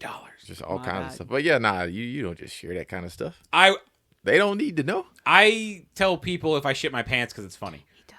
And I'm like, babe, That's you gotta keep different. it to yourself. I mean, if it makes me laugh, I'm gonna try to make someone else laugh. That's different. Like when I got in my accident, my mom literally asked me. She was just like, "Did you piss yourself or anything like that? Because you know you get more money if you do that." And I'm just like, "Wow." That was like the first thing she asked me. Because she already knew I was okay because I called her. You shit yourself, everyone. Remember, shit your pants if you're in a car accident. It makes it look more believable. And I'm just like, look, man, I actually was not able to do that. And I actually had to pee. I tightened up. Yeah, I had to pee. Couldn't pee for 3 days. Oh, God. Lucy goes home and there's a knock on the door, and it's Joe Jr. Mm-hmm. And this is one of the moments that made me really laugh because this is a very flamboyant moment. And she opens the door, or she knocks, and she's like, "Who is it?" It's Joe Jr. You stood me up. She's like, "I didn't stand you up." And she opens the door, and he does this hand motion, like he puts both hands up, like the talk to the hand thing. Yeah. And he's like, "You stood me up." And then he walks into the apartment. And she goes, what are you talking about? Tickets to the Ice Capades? So I never said I would go with you. And then there's another knock at the door. And it's Saul. Mm-hmm. And she's like, oh, fuck. Mm-hmm. Throws Joe Jr. into her closet. After he says, are you two-timing on Joe Jr.? Yeah. And she's like, I'm not two-timing anybody. Lets Saul in, and Saul's like, oh, no, because she opens the door, and he says something, are those your black underwear? Oh, no, he said, are you wearing the black underwear? Oh, you're right. I'm sorry. And I was like, how the... No, because he was in her closet, and that's when he was going through her underwear and stuff, right? And he said yeah, you because had nice she goes underwear, and it was the pink panties. It was the pink ones. Yeah. Because she's holding them in her hand when she opens the door for Saul. Yeah. Mm-hmm. And she says something, and she opens the door, and Saul goes, well, they're not really my size, but I can try them on. Yeah. Yep. Saul comes in, and he tells her that he knows the truth. The night she visited Peter in the hospital, he overheard her. So he knows that they're not really engaged. They don't know each other. But he says not to tell the family because they're so happy. Yeah. And they feel like they've gotten Peter back because he hasn't been seeing them very much. Which is insane because they technically don't have Peter still. Peter's in the hospital. That's true. But they're happy. They're happy when Peter is unconscious. Yeah, they feel a little bit more connected to him because of what's going on and whatnot. He can't talk back when he's asleep. Also, the fact that even though he got in an accident and he's in the hospital, he didn't die. And it's not like he's... Dead? Brain dead? Yeah. And a Vegetable? smaller castic, because one ball. Yeah, like it's not like he's in hospice or anything like that. Yeah. So now they're just waiting. They're just waiting. But he tells her, hey, when the time is right, then we'll tell him. But for right now, let's not say anything. He leaves. She goes back to the closet, and when she opens it, Joe is gone. And she looks down. He's sitting on the floor. Are you trying on my shoes? He's like, No, no, I slipped. And my foot went in the shoe. And there's a knock at the door. And he follows her out of the closet this time. And she's like, who is it? It's Jack. She's like, oh my God, do people not use phones anymore? And she's pushing Joe Jr. back to the closet. And he goes, I do. And she goes, not 900 numbers. And he goes, who told? Slams the door on him. And Jack is there kind of to apologize, but also to deliver a engagement present from her parents. Mm-hmm. I believe that's the scene. Yes. Because she's like, I'll bring it in. And she's like, no, let's go drop it off at Peter's. I'll help you. It would look better in Peter's apartment. Yes. Yep. Which it did not match Peter's apartment. At No. all. This was an ugly little love seat. It's I liked it. But they also had a thing of Jack goes, is that Saul I just saw leaving just now? Yeah. They all had to have left at the same time because, like, Lucy gets home, and then, like, 5 minutes later, Saul's there. And then, like, 5 minutes after that, Jack's there. He had to have seen him. Yeah. I mean, well, obviously you saw him, but he had to have recognized him. Yeah. You grew up with the man. Like, y'all were coming in and leaving at the same time. Like, Saul had his head down, his hat on. He walked by. Oh, excuse me. I didn't recognize that little old man with that hat down like that, but I think Right. it was Saul. But she says that she'll go with him, and they leave Joe Jr. there in her apartment. in the closet. Unattended. No supervision. He's sniffing. Thank you. Yes.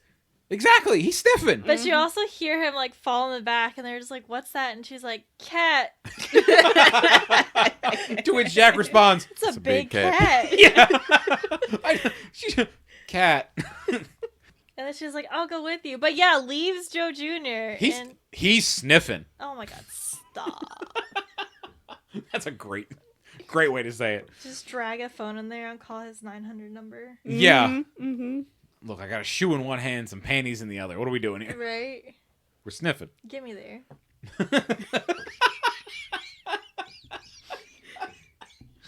Ugh. But they go down, and he's like, "You want to see the engagement gift?" And he opens the back of the truck, and there's this beautiful little Rocking chair. yes, thank you. And Handcrafted, wooden. she's like, "Oh, this is beautiful." He's like, "Thanks, I made that. Your gift's behind you." And it's this tacky little love seat.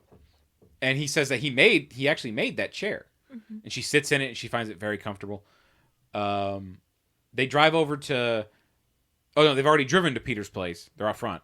And he's parked too close to the car in front of him. And she's like, you might want to move. You're right. He's like, well, we need to be close to the door so we can unload this. And they have it on like a little caster board with the wheels, and they're trying to push it through the door, and the new doorman pops up. He's like, oh, excuse me, where are you guys going? Oh, we're going up to... well, she's already inside. She is.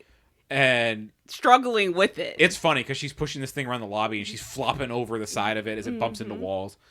And Jack tells the doorman, well, she's engaged to the guy in 7G. Mm-hmm. He goes, oh, I heard of her, sir. She's scary. And Jack goes, you have no idea. But when they get up to Peter's apartment, the couch gets stuck in the doorway. And Jack is like, all right, I'm going to try an old mover's technique.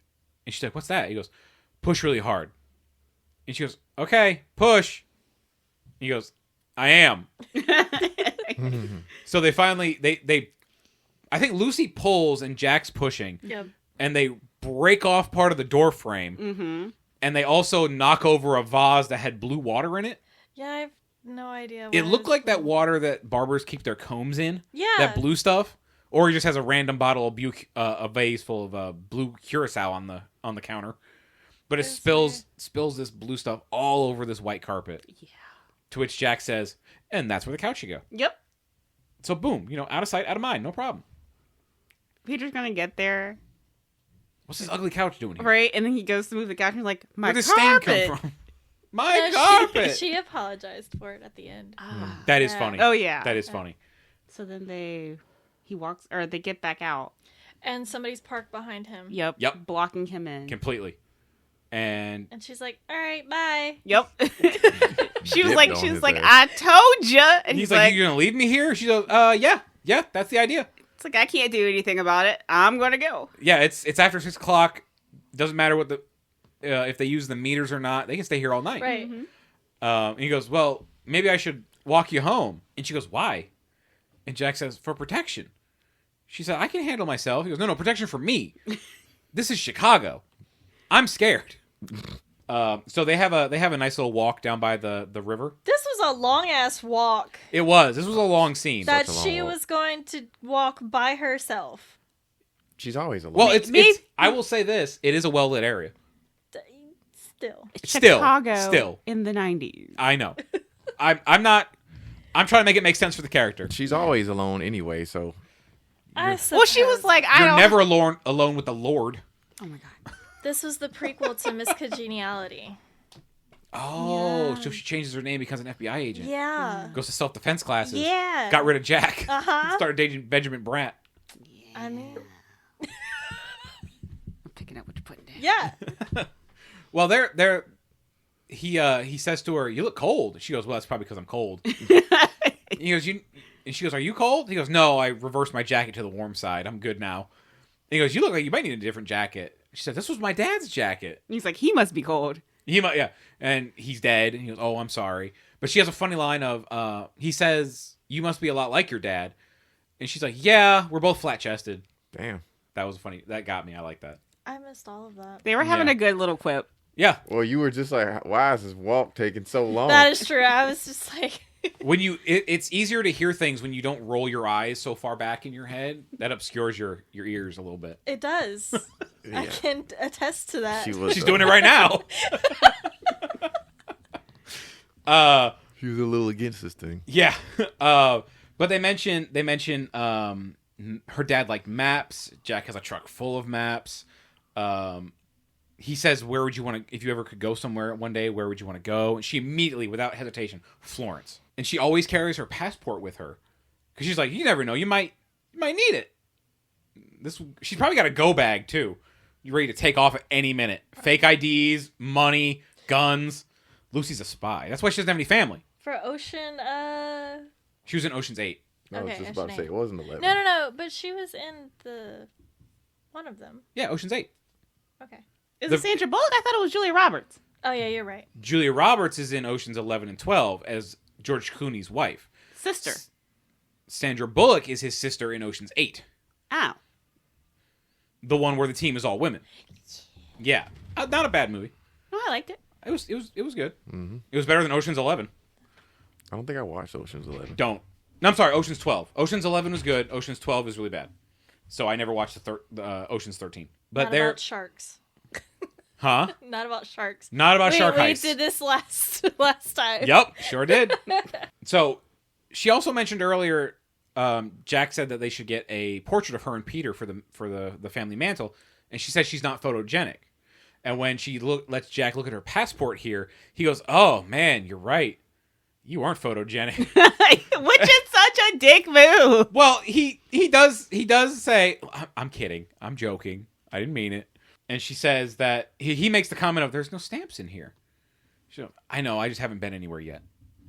But she also says that he reminds her of her dad. But also, sometimes they don't be stamping passports, I which only is really disappointing. I don't travel much. I have one stamp in my passport from the one foreign country I've been to that I need it. I'll get more one day. Yeah, I'll take it. I gotta get out of that booth at the train station. Yeah, It's cold in there. although they do pay well. Apparently. Keep fucking up my hot dogs though. But she says the thing about reminding her, Jack reminds her of her dad. And she goes, "Yep, just the same way you just stepped in that dog poop." Damn. Which is, who's letting their dog poop on this concrete? Look. Have you met humans? Yeah, what she said. Yeah, I don't know. People don't Assholes. be picking up after their animals. The amount of dogs that have pooped in the garden center. Oh. Yeah, and outside the apartment where they're always talking about, hey, pick up after your animals. Oh yeah, when we lived in an apartment, there was dog shit everywhere. People do not clean up after their pets. Clean up after your pets. That's why, like, literally every time, like, somebody comes over there for the first time, I'm like, just don't walk through the grass. Unless you're looking, but still. Right. Yeah, I'm like, don't walk through the grass, but... We've had times where we've taken the dog for a walk back in the day where we didn't have any bags on the leash, and come back later and cleaned it up. Just clean it up. Like, it's not, like, terrible, honestly, but, like, occasionally... It's gross, disrespectful, I feel like it's probably, like, the same inconsiderate. person, the same one or two people. Yeah. So this is the PSA portion of the episode about cleaning up after your pets. Yes. Jack and Lucy get back to her apartment. I think we got to start publicly shaming people and be like, "Hey, you're not going to pick up after your dog?" You're as bad as people who don't put your cart away at the grocery store. I mean, if you Just see him, then yeah. bullying. Yeah. Yeah. Or We're be going like, back to the bullying. If you see him doing it, then yeah. Maybe call him out. yeah, just like, dude. You forgot something. So they get back to the apartment, and this part really infuriated Erica. The slip and slide? Instead of walking on the sidewalk, Oh my God. In the snow? yeah, Yeah. They decide to like it's a big square patch of concrete. cut through it when they could have just stayed on the sidewalk to get to the door. And I'm like, why are you veering off the path? It's no shorter. But this gives us a sweet They little needed moment. a moment. It gives us that little moment because they're holding on to each other, trying not to fall. They're laughing. They're smiling. It is They're cute. They're having a good time here. Yeah. It's not cute. It's not pretty cute. That wasn't cute at all. There's nothing cute about the cold. But they both slip and fall and bust their asses, and Jack rips the entire backside out of his pants. Tidy whitey's hanging out. And he ripped it good too. It's like, Oh Yeah, yeah, that's it's full like ass. a whole pocket. Them jeans toasted. They gave up. But he asked Lucy's like, "You wouldn't happen to have a extra pair of pants, would you?" And she says, "If you can fit in my pants, I'll kill myself." And I was- 1995 times. I was like, fair, girl. Fair.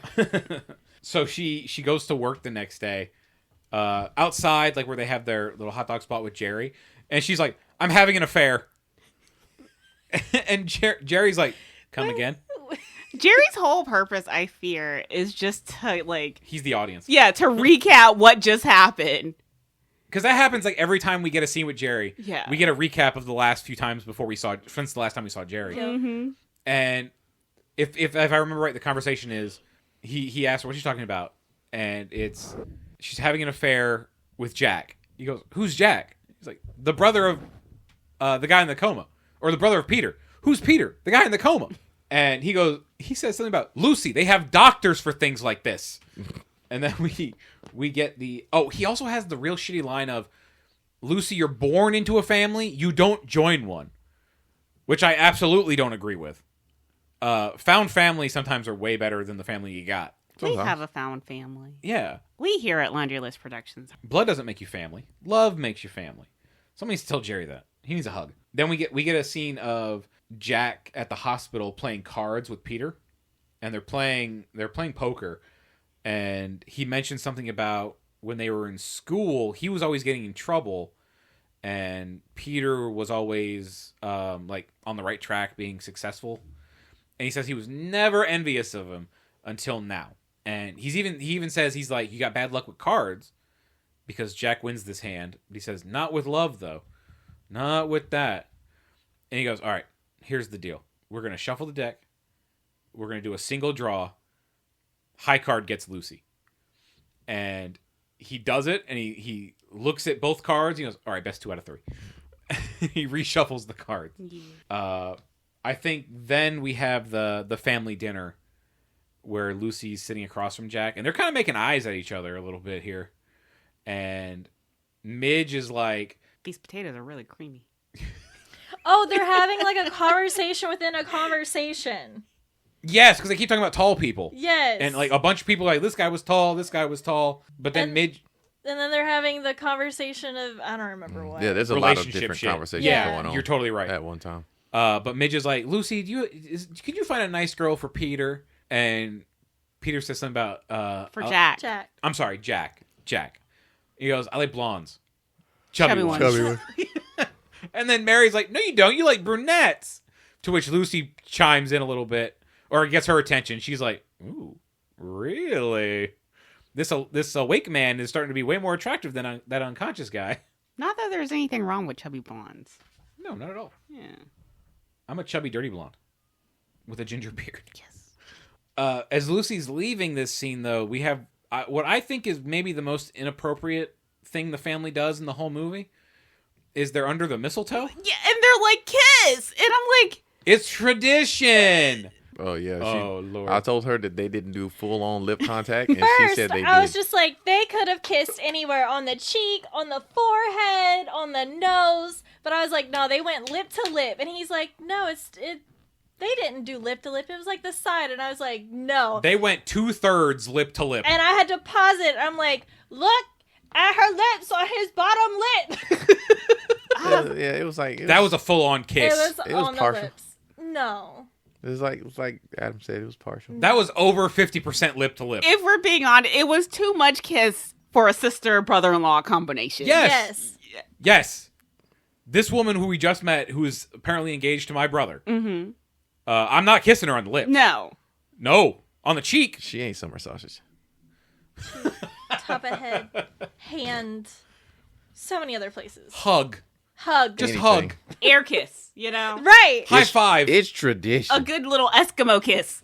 It is tradition. You got to kiss people on the mouth when you're under the mistletoe. Oh, Jack, you and Dad are standing under the mistletoe. Better kiss. That's right. Which is like Don't another... make me start putting mistletoe up, and then every time somebody walks under it, I'm gonna be like, ah! I'll just throw it out. You ain't putting that shit But, in my door. like, I'm going to bring mistletoe around. When we why have a is Christmas there party. mistletoe in this house where everybody is related? Good fucking question. It's tradition. Well, not Saul.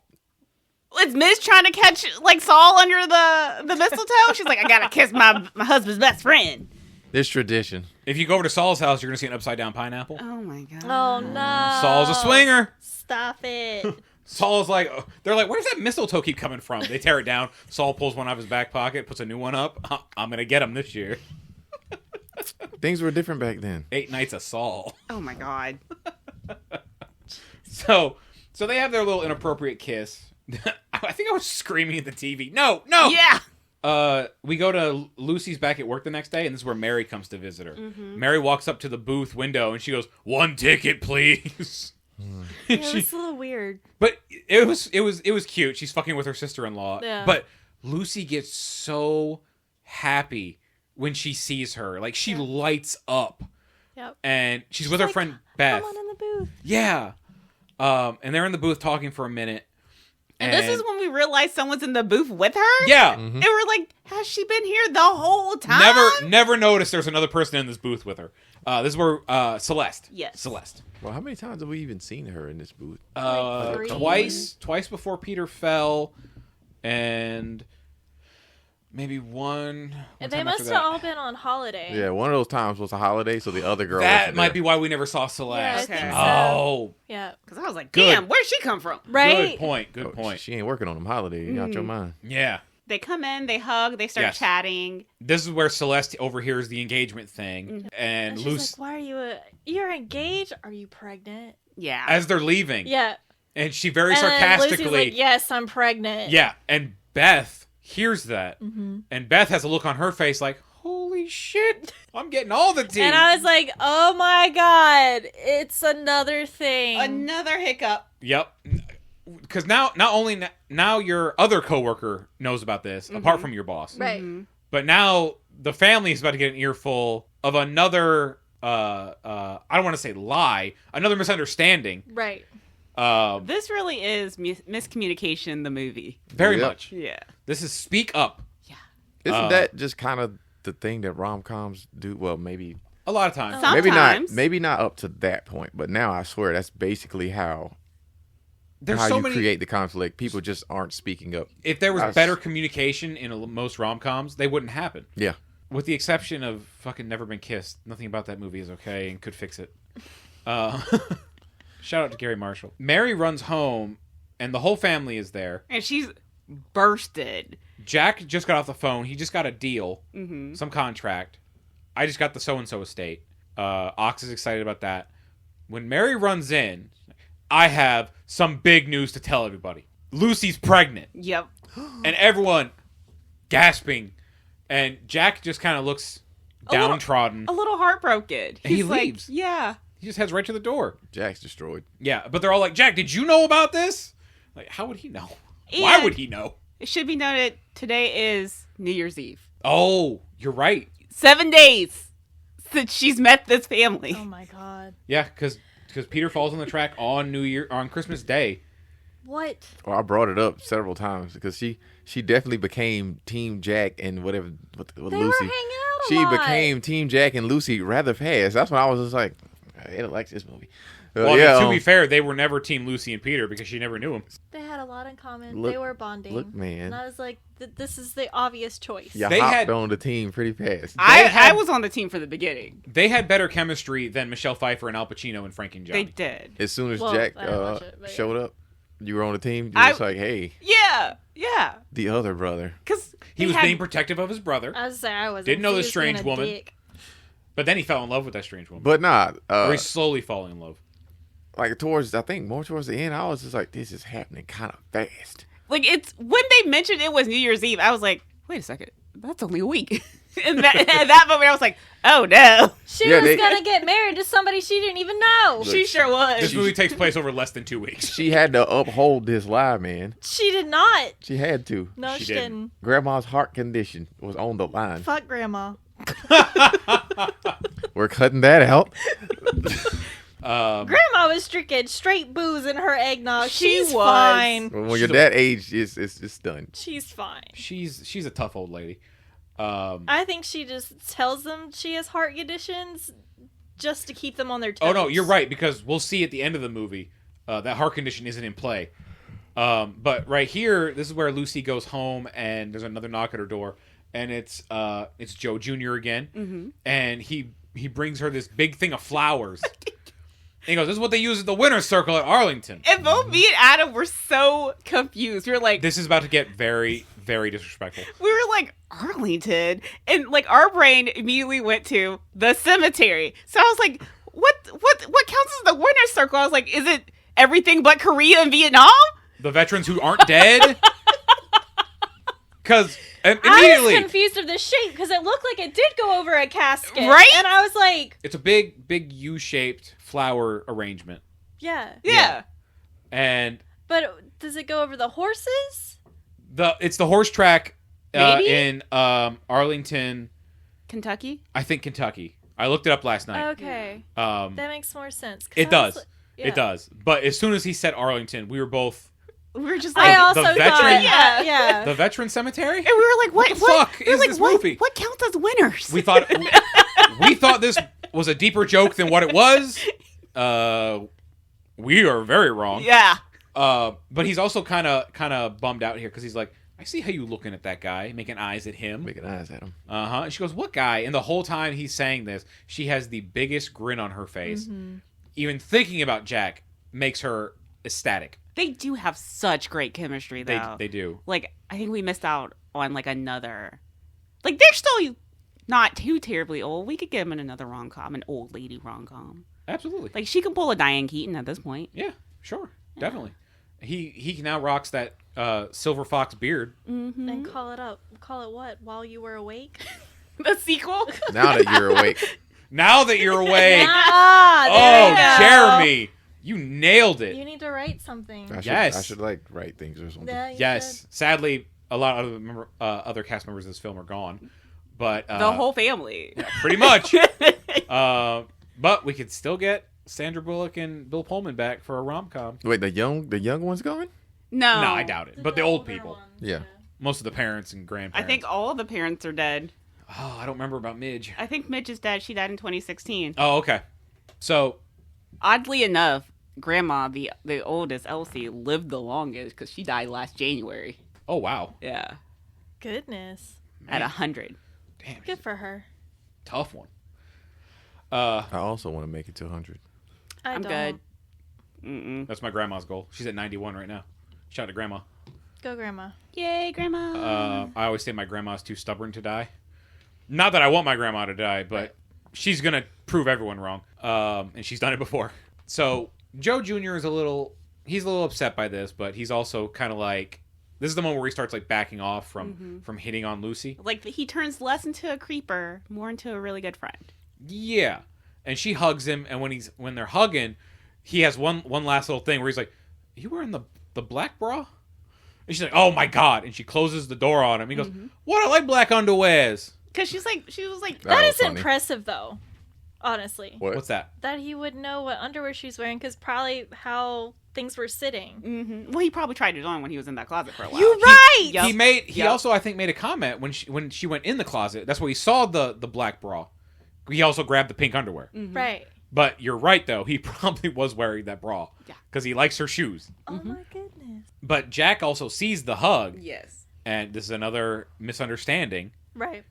He thinks it's a lean, as he calls it later. That discussion went on for too long. It was cute. It did. It was more flirting, but it did go on a little too long. And so she grabs her gifts, put her things, and she's walking down the stairs, and she sees Jack outside the truck. Because she's going to Celeste's New Year's party. Yep.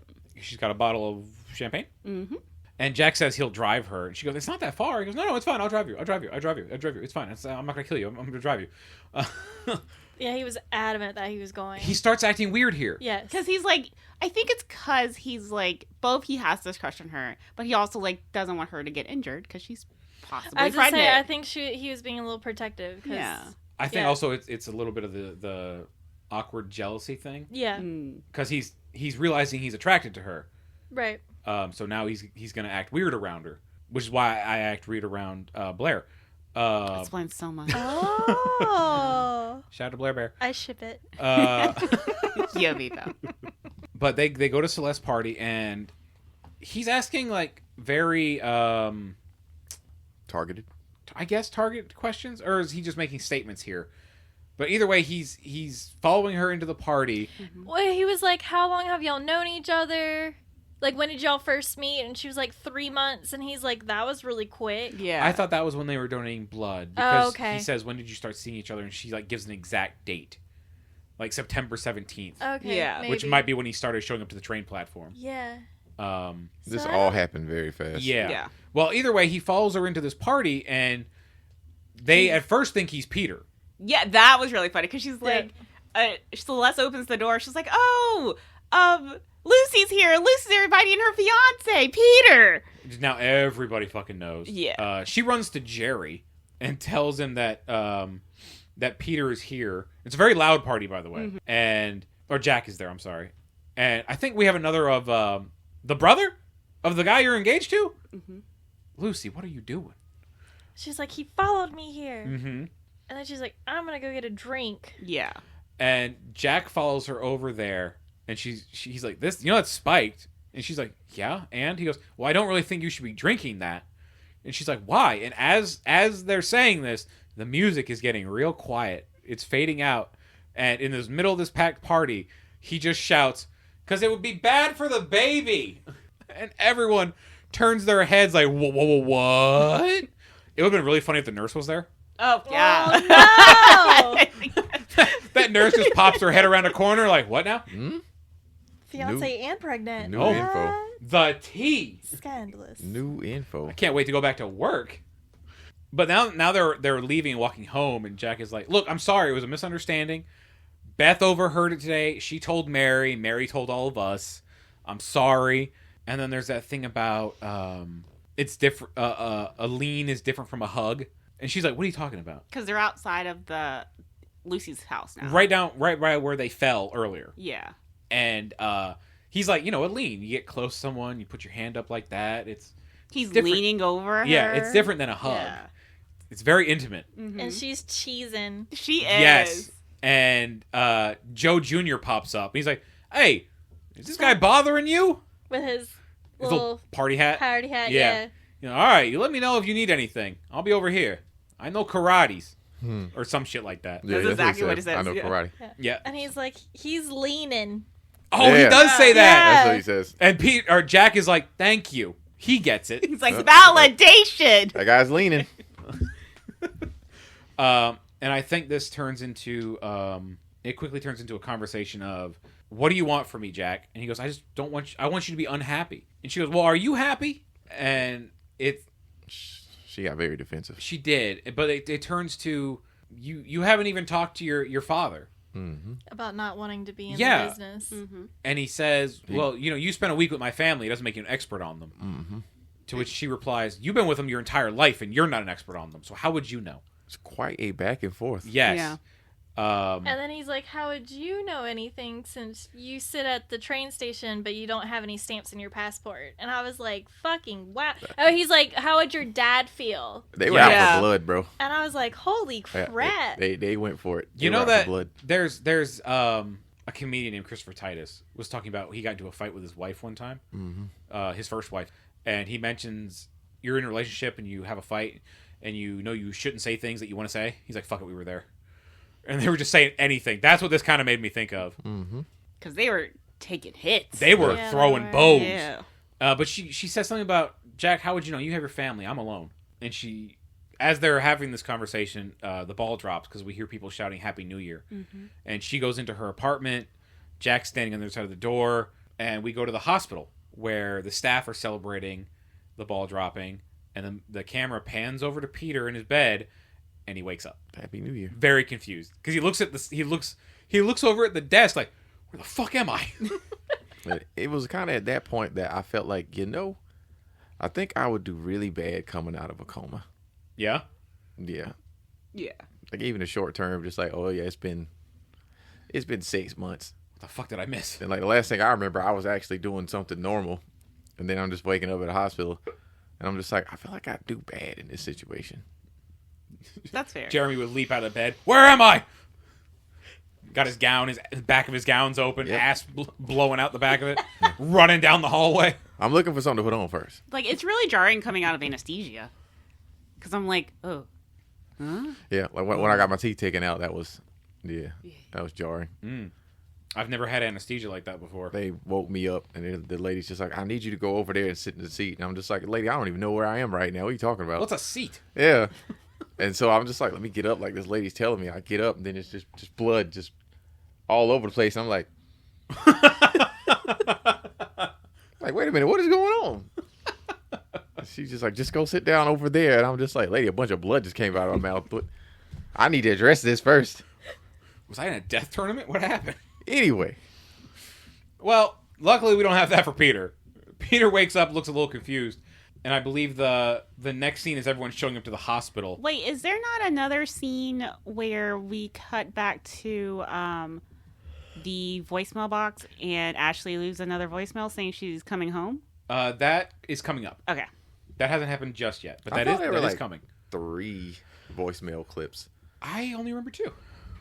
I don't know. They're just kind of interspersed in there. To remind us Well- she exists. Well, I think the voicemails are, yes, I'll marry you, I'm coming home, and then the next thing I think we meet Ashley for real. No, I think there was one. There was a third one because she's just like, is this thing working? I want to check on my And cat. she's like, I made it back. You haven't called me. I need you to check in and I want to see my cat. You're totally right. Yeah, I think Yeah. it's 3. I don't remember writing that one down, but you're right. Yeah. So everyone I was like, rushes you left your cat. Anyway. with this man. Right? Whom you Who you broke up with broke up with. and went to... Portugal. Portugal. Yep. Yeah. We're getting way ahead of ourselves. Because I it know, gets I know. even more weird when you find out some more about her. Yeah, that's so, true. yeah. That was a good fun. That was funny. Yeah. So Lucy shows up. Saul's outside the hospital, and they're like, he says, "Look, Peter's awake. We're all going upstairs. Don't worry. I'll tell everyone the truth. It's like, I will handle this. I'll Yes. handle this. You have nothing to worry about. Nothing." And it's really funny. They go through the door towards Peter's room, and when Saul and Lucy go through this door, Lucy goes right toward the room. Saul takes a hard left and disappears. We don't see him for a while. Yeah, and when he was saying this, I was like, "Oh, I like Saul. He's a good guy. He's my favorite character." And as soon as I said that, he went left. I was like, "You son of a bitch!" Which is the right reaction to have. I was like, "Saul, no!" He's like, oh, we're in too deep. Gotta bail to the left. He's go like, "I don't back. want to be part of this." Well, when they go into the room, everyone's standing around the bed, and they're like, "Peter." As a horde. Yes. The horde of Callahans is there. He's like waking up and he's slowly looking around. He sees his dad, his mom, Everyone's Mary. like shaking their head. They're like, yeah. Yeah, Midge looks like she's holding back a shit. Yeah. She looks very uncomfortable. She's like, and he looks at Grandma, Lucy, pan back, and he's like, "Who are you?" And when he says, "Who are you?" Ox with the most dramatic delivery. My God, he's got amnesia. Which, to be fair, Excellent save. if this woman is like claiming to be my son's fiance, she has and knows he's missing a testicle. and yeah knows things about him that I don't. I would have just assumed that he has forgotten her and has short-term amnesia. I've seen the soap operas. I think this is where Jack shows up, and oh, I'm sorry, we actually got a little backwards. Saul says he'll handle telling them the truth after that scene. Oh, That's when he splits off Okay. and goes the other way. That happens after Peter asks who she is. Totally got that wrong in my notes. So they tell Peter that this is his fiance. You know, you guys are engaged. You gotta remember her. Look at her. It's Lucy. she's great. We love Lucy. You picked a good one. And he's like, "Who's Lucy?" They are gaslighting the fuck out of this man. And he is just He's just falling taking it. for it. I feel yeah. so bad for him here, but it is very funny. He's like, "I don't remember Lucy. I don't remember being engaged." And they're like, "Lunch is here. It's got Jell-O." And he's like, "Do I like Jell-O?" Yeah, because they told him, they're like, you got amnesia. He's like, I do? Yeah. It's like, I'm, Peter Gallagher or Callahan. I know my name. yeah, it's like, It would be damn, funny if he said his real name and like, "Oh wait, no, that's not my name." Wrong one. I'm pretty sure I know everything that I knew before I was in here. But they're like, "All right, let's let Peter rest. We're all gonna leave." And when they step back out, this is where Saul shows back up. And she goes, "Where were you?" He goes, "What, a guy can't step away to go to the bathroom?" And she's like, "Saul, you said you were going to handle this." He goes, "I am going to handle it. I am." And she drags him away. And we cut back into the room to Peter, and he's sitting there looking very, very perplexed. And he goes, "A, B, C, D." Yeah, just, He's Got like, am I we're starting from the top. the problem? Yep. Give me a box of crayons. See if I can name all the colors. Yep. We are starting from the top. Make sure I remember everything that I learned starting in kindergarten. Because then he did, like, I think it eventually comes back to him, like, later, and he's like, I graduated in 1981. He knows Yeah. everything about Everything, himself. his combination. Yeah. Like, Locker combination. What year Yeah. he graduated, what he was valedictorian, everything. All his details. But cannot remember Lucy. But he's got amnesia. Acute amnesia. Because the doctor... Selective memory loss? Yeah, because the doctor comes in and is like, yeah, no, you do have amnesia. And I'm like, oh my this God. is a terrible doctor. Gaslighting this man into madness. He's definitely descending fast. Very. But Jack drives Lucy home, and he kind of he apologizes here for the way he's been acting. But he also says that it's been a hell of a week. A hell of a week. Yeah. And she says that, you know, you're a good brother. He also says it's been a really great week because everyone's been together, everyone's been happy, with it still being a little stressful. And Lucy says something about Jack is a great friend. Mm-hmm. she's like, this is all about to change, but I want you to know that You've been a really good friend. Yep. And he's just like, friend. I got friend zoned. Oh my God. It's like, yeah, of course you got friend zoned. That's your Speak up. brother's fiance. Sister-in-law here. Yeah. He loves her though, but he's afraid to say anything. See, if he didn't like his brother, this would have been a completely different movie. Very. We've been stolen her a long time ago. Soon, the first night when she was on the couch, he'd have been like, yeah, you go ahead and go to bed. I'm stay down here. This is my girlfriend now. Is There was no room on that couch. Is there room on that pull-out couch for two? Not yet. Like, once I wake her up, Me and my hot That cup was of coffee. a tiny ass couch. say, hey, wake your ass up, lady. Oh my god. Yeah, but we've all slept on a tiny couch with another person. Guy lays down, you lay on top. No. I'm good. Yeah, we've all done that. All of us. Oh, sorry. Every one of us. I I've have. done that, I yeah. laid Well, on you're a top tiny of guy person. on I'm a tiny large, couch. large individual. That is why I'm person on top. It's Pride Month, bro. Don't look at me like that. Happy Pride. Jack comes over and has breakfast with Ox, and he's got a box of Dunkin', which we were saying it would make better sense to have Dunkin' if they were in Boston.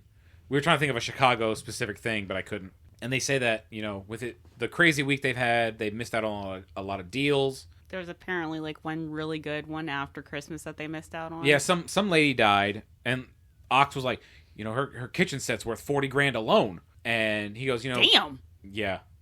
But he says that Is it like a La Crusade?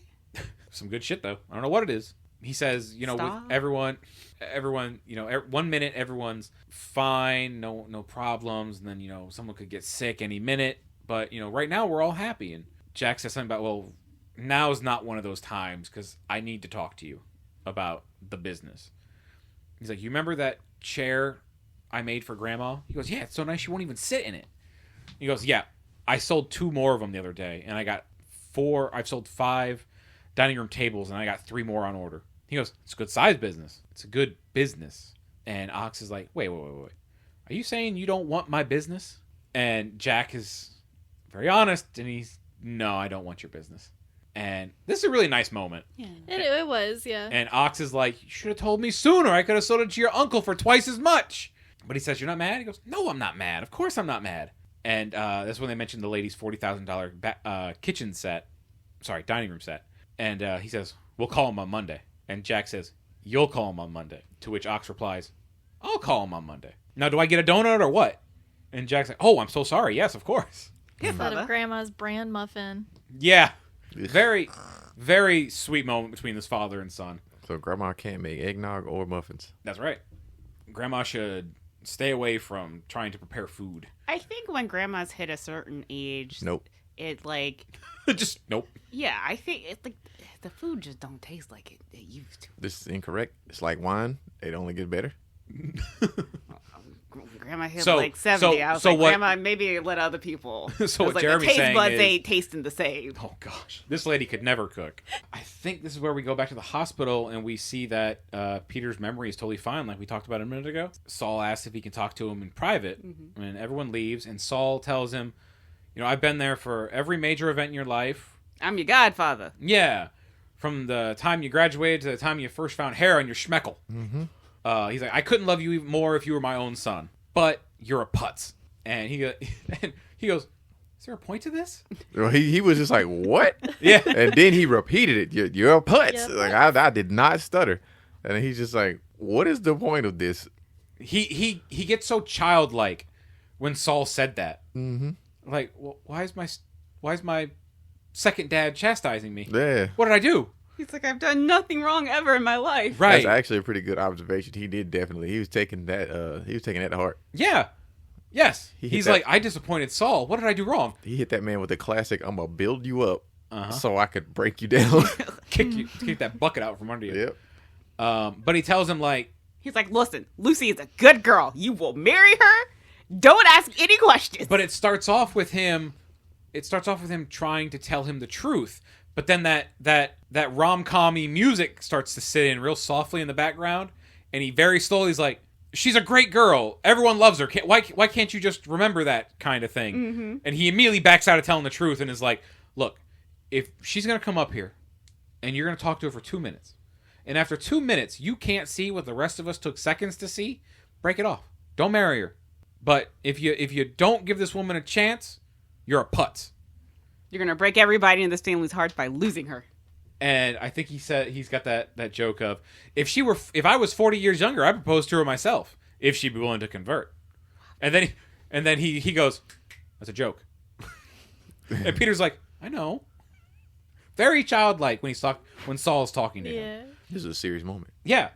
I just love that. Hey, I'm kidding. Then the voicemail? So we missed the other voicemail. Not that it's a big... The second or the third one? The second one. Oh, yeah. It's not critical plot information. It's not. It's really but Erica really wants to hear that voicemail. That happened right after they overheard that Lucy was pregnant. Okay. Yeah. So... And that voicemail was just basically her being like, "Hey, I'm coming back. I want to see my cat." Something like that. Yeah. We are getting engaged. Yeah. Because I have decided to change my mind. Yep. Lucy brings Peter his box of stuff, and they start talking, and they realize they kind of flirt a little bit here. A little bit. Very little. And he says something about he's never done anything heroic in his life. Mm-hmm. She risked her life to save him on a train platform. He says something about he saved 3 squirrels one time. Yep. And he goes, "I chased a purse snatcher once." Lucy's like, "Well, that's heroic." Yeah. He's like, "I pretend to pull a hamstring." So I wouldn't have to keep going after him. She's like, "You give up your seat every day for strangers." Mm-hmm. He said, "That's not really heroic." It's like it is to the person who gets to sit down. Yeah. Then we get to see Ashley, finally, in flesh and blood, walk into his building, and the doorman stops her. And when you see her in this scene, Erica compared her to somebody, and it was very funny.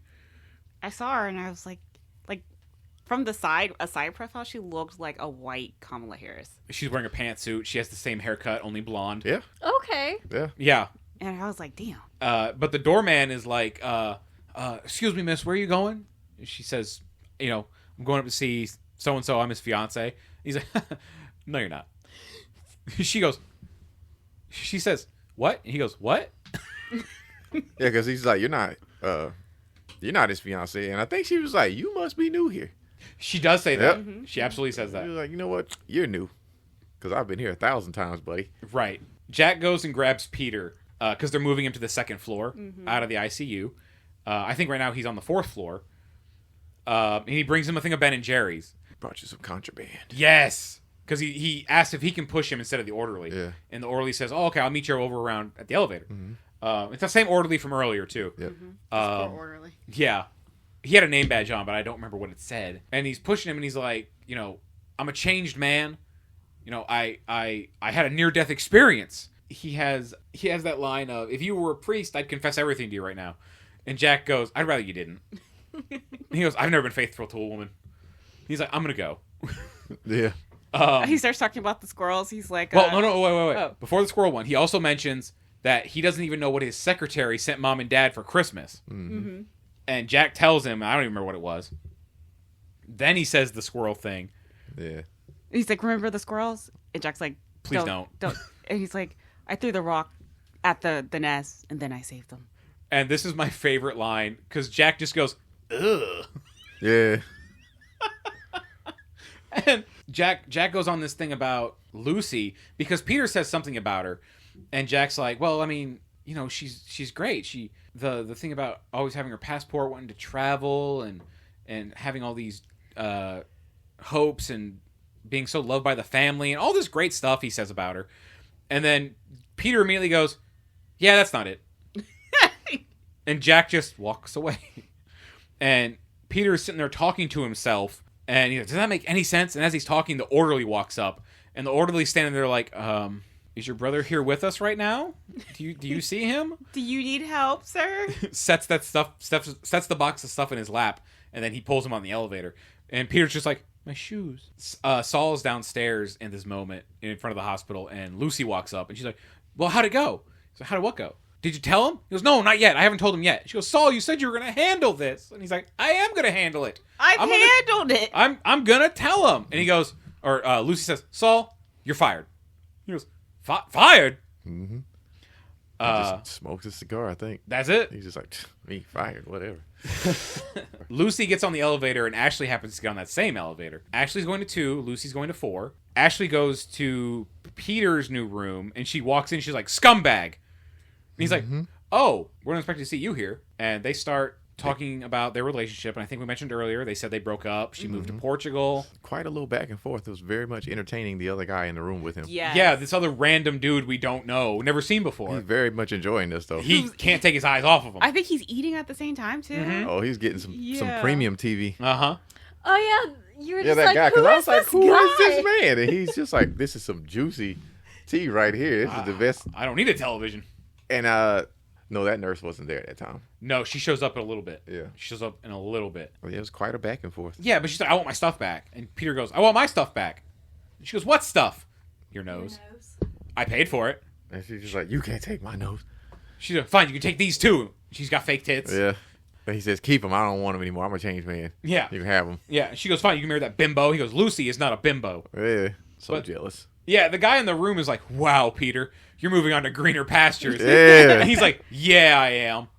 That man just went in that room and made a friend. That guy has a great time. Stop. Just hang out at the hospital. But Lucy goes up to the ICU and the nurse is there. She goes, oh, Lucy, they moved him. He's down on the second floor now.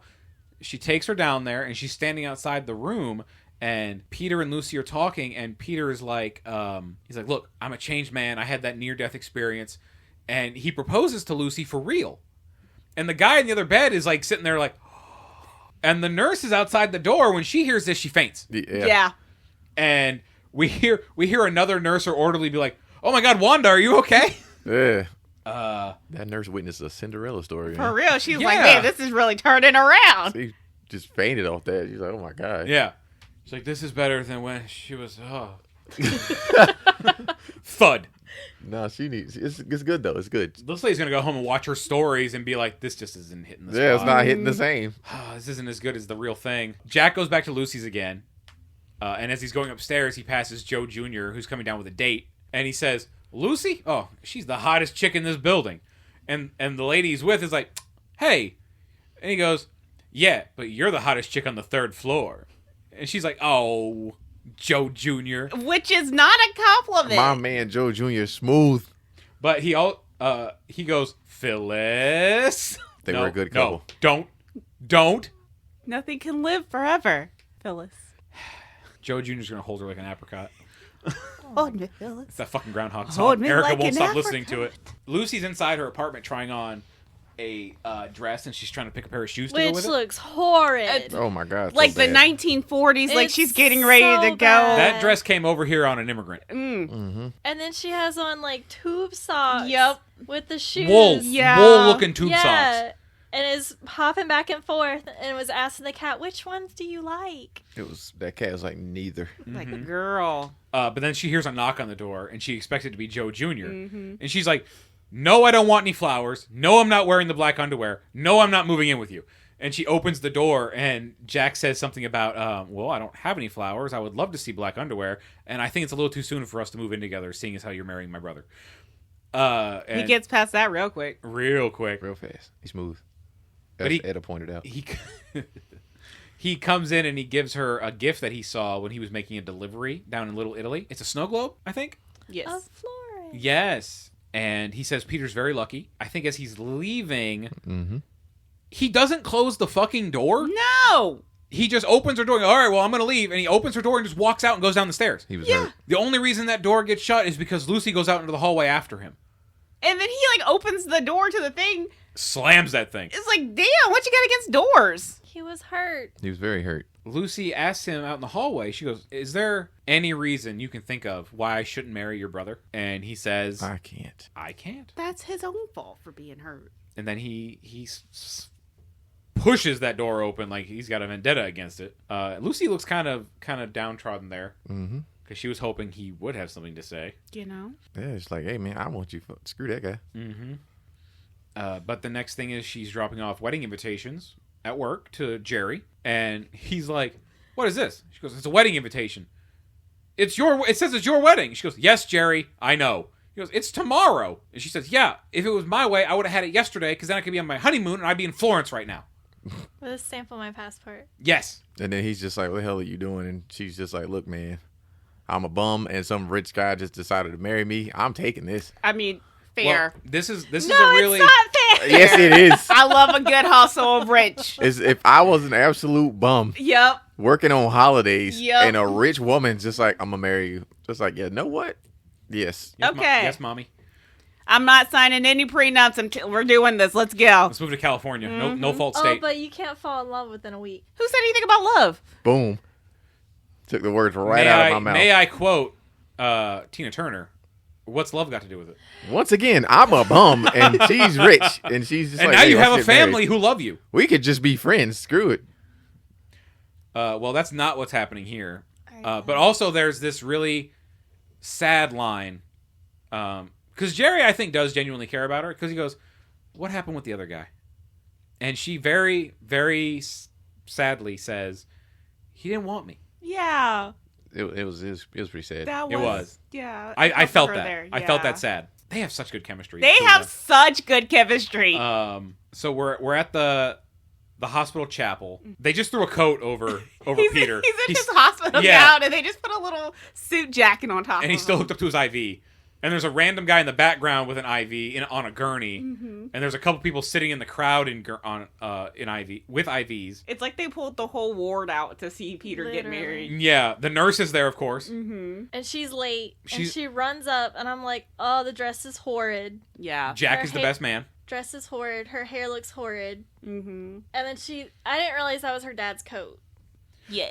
Yeah, that's that was when they were on their walk earlier. Yeah. Right she before the was ripped pants. Wearing her dad's coat over Yep. her dress. Because I was like, what is she wearing? She looks like she just escaped Russia Literally. in the 1940s. Like Anastasia. Yes, she looked like Anastasia with this coat and this dress on. I'm saying it looks old. Yeah, no, that's fair. What was it, the Bolshevik Revolution? Yep. Yep. Yeah, that's what she looks like. She just escaped from. Yeah. Um, So she throws the coat over the person's IV. IV. Yeah. Oh, she did. Because she's Yeah. like, she runs up to the she's altar. She's walking. like, wait. And then she's like, runs back, dropping it. I was like, Because they girl. started the music over again. Yeah. They're like, she's a little nervous. Yeah. Midge is so happy about this though. Right. But when she gets to the front and she's with Peter, the priest starts the thing, and he's like, "We're gathered here today," and immediately Lucy says, very quietly, "I object." It's like, I haven't gotten to that part yet.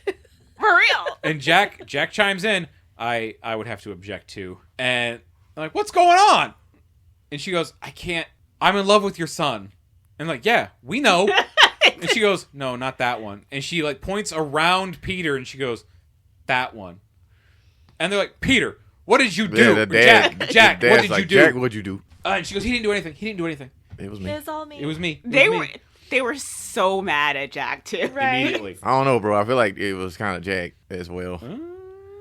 They were both of them. Jack Everyone's showed up guilty on, but Peter. Jack showed up on the scene and just started asking questions, just all in that lady's face. He was trying to get to the bottom of it. Peter- He was leaning the whole time. Peter really is the victim in this. Kind of, yeah. Yeah. Especially with the gaslighting. Yes.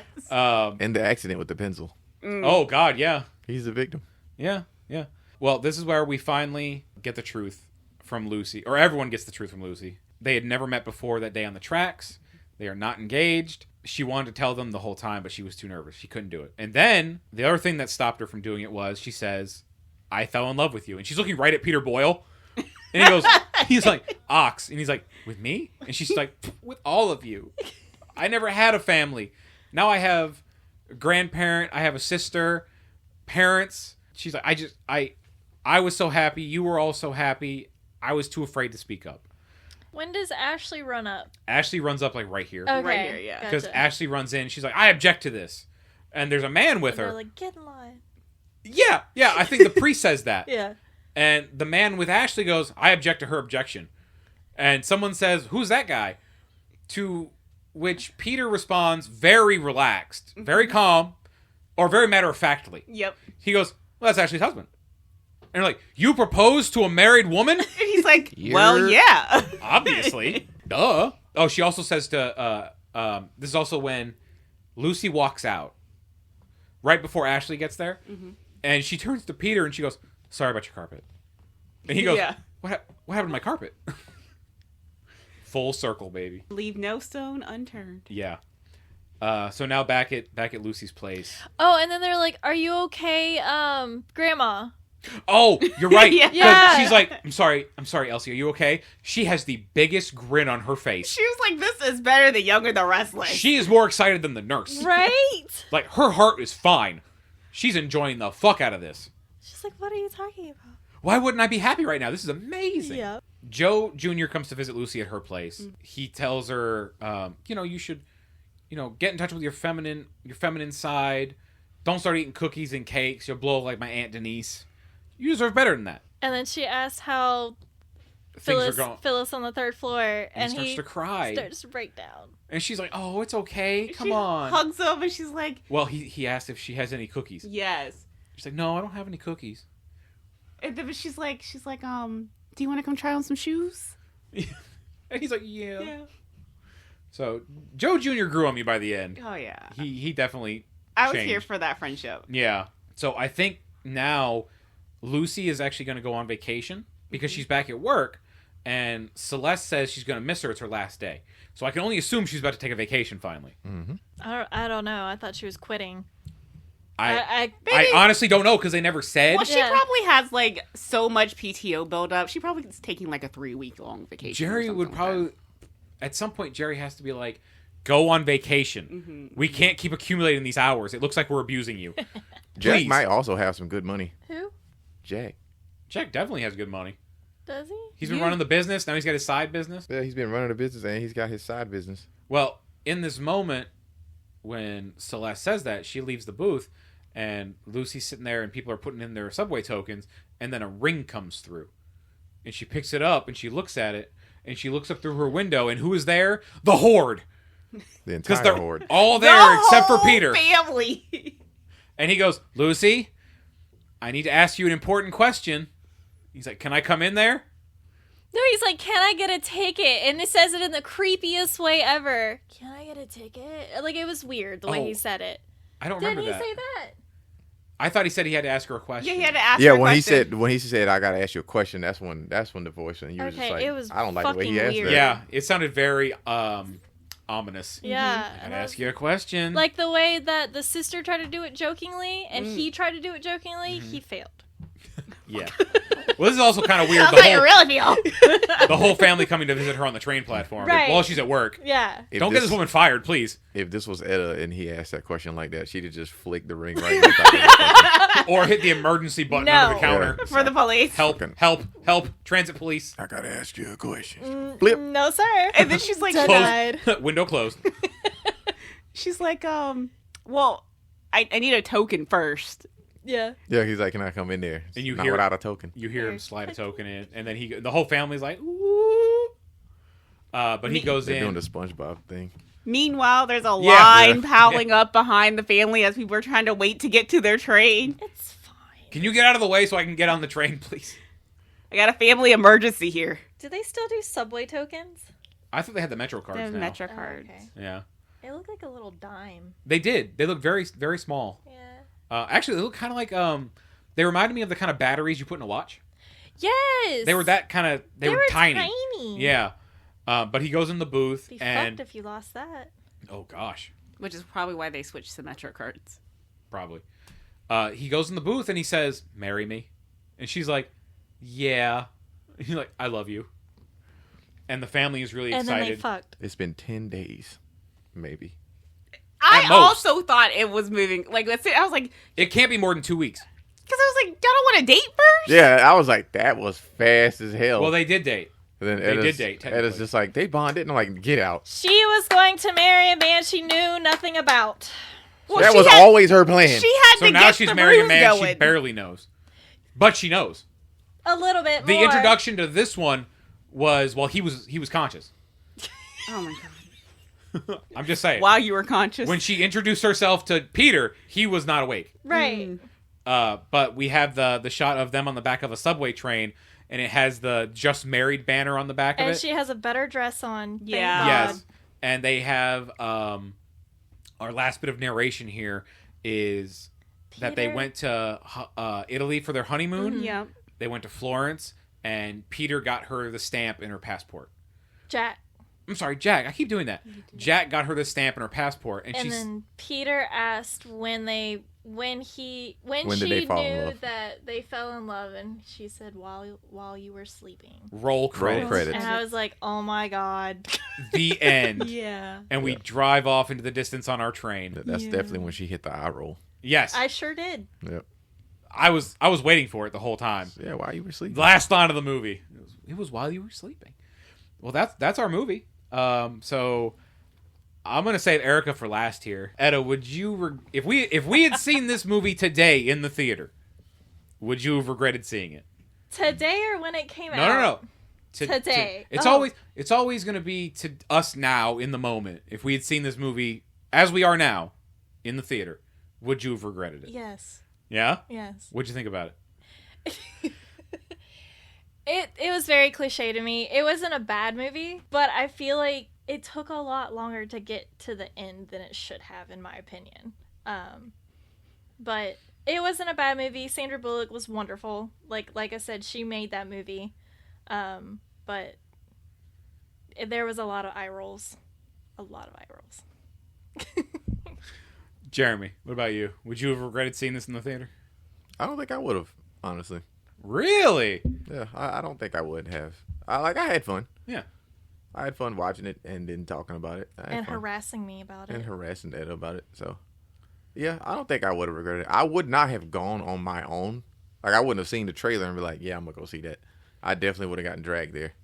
But if someone else had paid for your ticket. By whom? I wouldn't say drag, kicking, and screaming or anything like that. Like, if I didn't want to go, I wouldn't go. But if they were like, hey, you want to go see this movie? I'm like, sure, why I not? guess If Erica you're would've been driving taking and you're you. buying. Yeah. Would have been like, hey, I need someone to go see this one. Like, I will do it for the camaraderie, which is literally what's happening now. But, yeah, I wouldn't regret it. I don't regret it. Awesome. Yeah. I would regret have seen this in the theater. Like what Etta said, and Jeremy, this movie was a good time. I don't regret watching it, but I would have regret if I had gone to see it in the theater. I feel like there's another movie in here somewhere that's a little less cringy and awkward because, like we said throughout this whole episode, the whole movie I kept going, someone can speak up and say something. Someone can just raise their hand and tell the truth. Only two people could Only raise two their people hand. knew. Yeah. But that was my thing. You got to have a little suspension of disbelief here. They would have killed Grandma. They would have. You're killing Grandma. Yeah.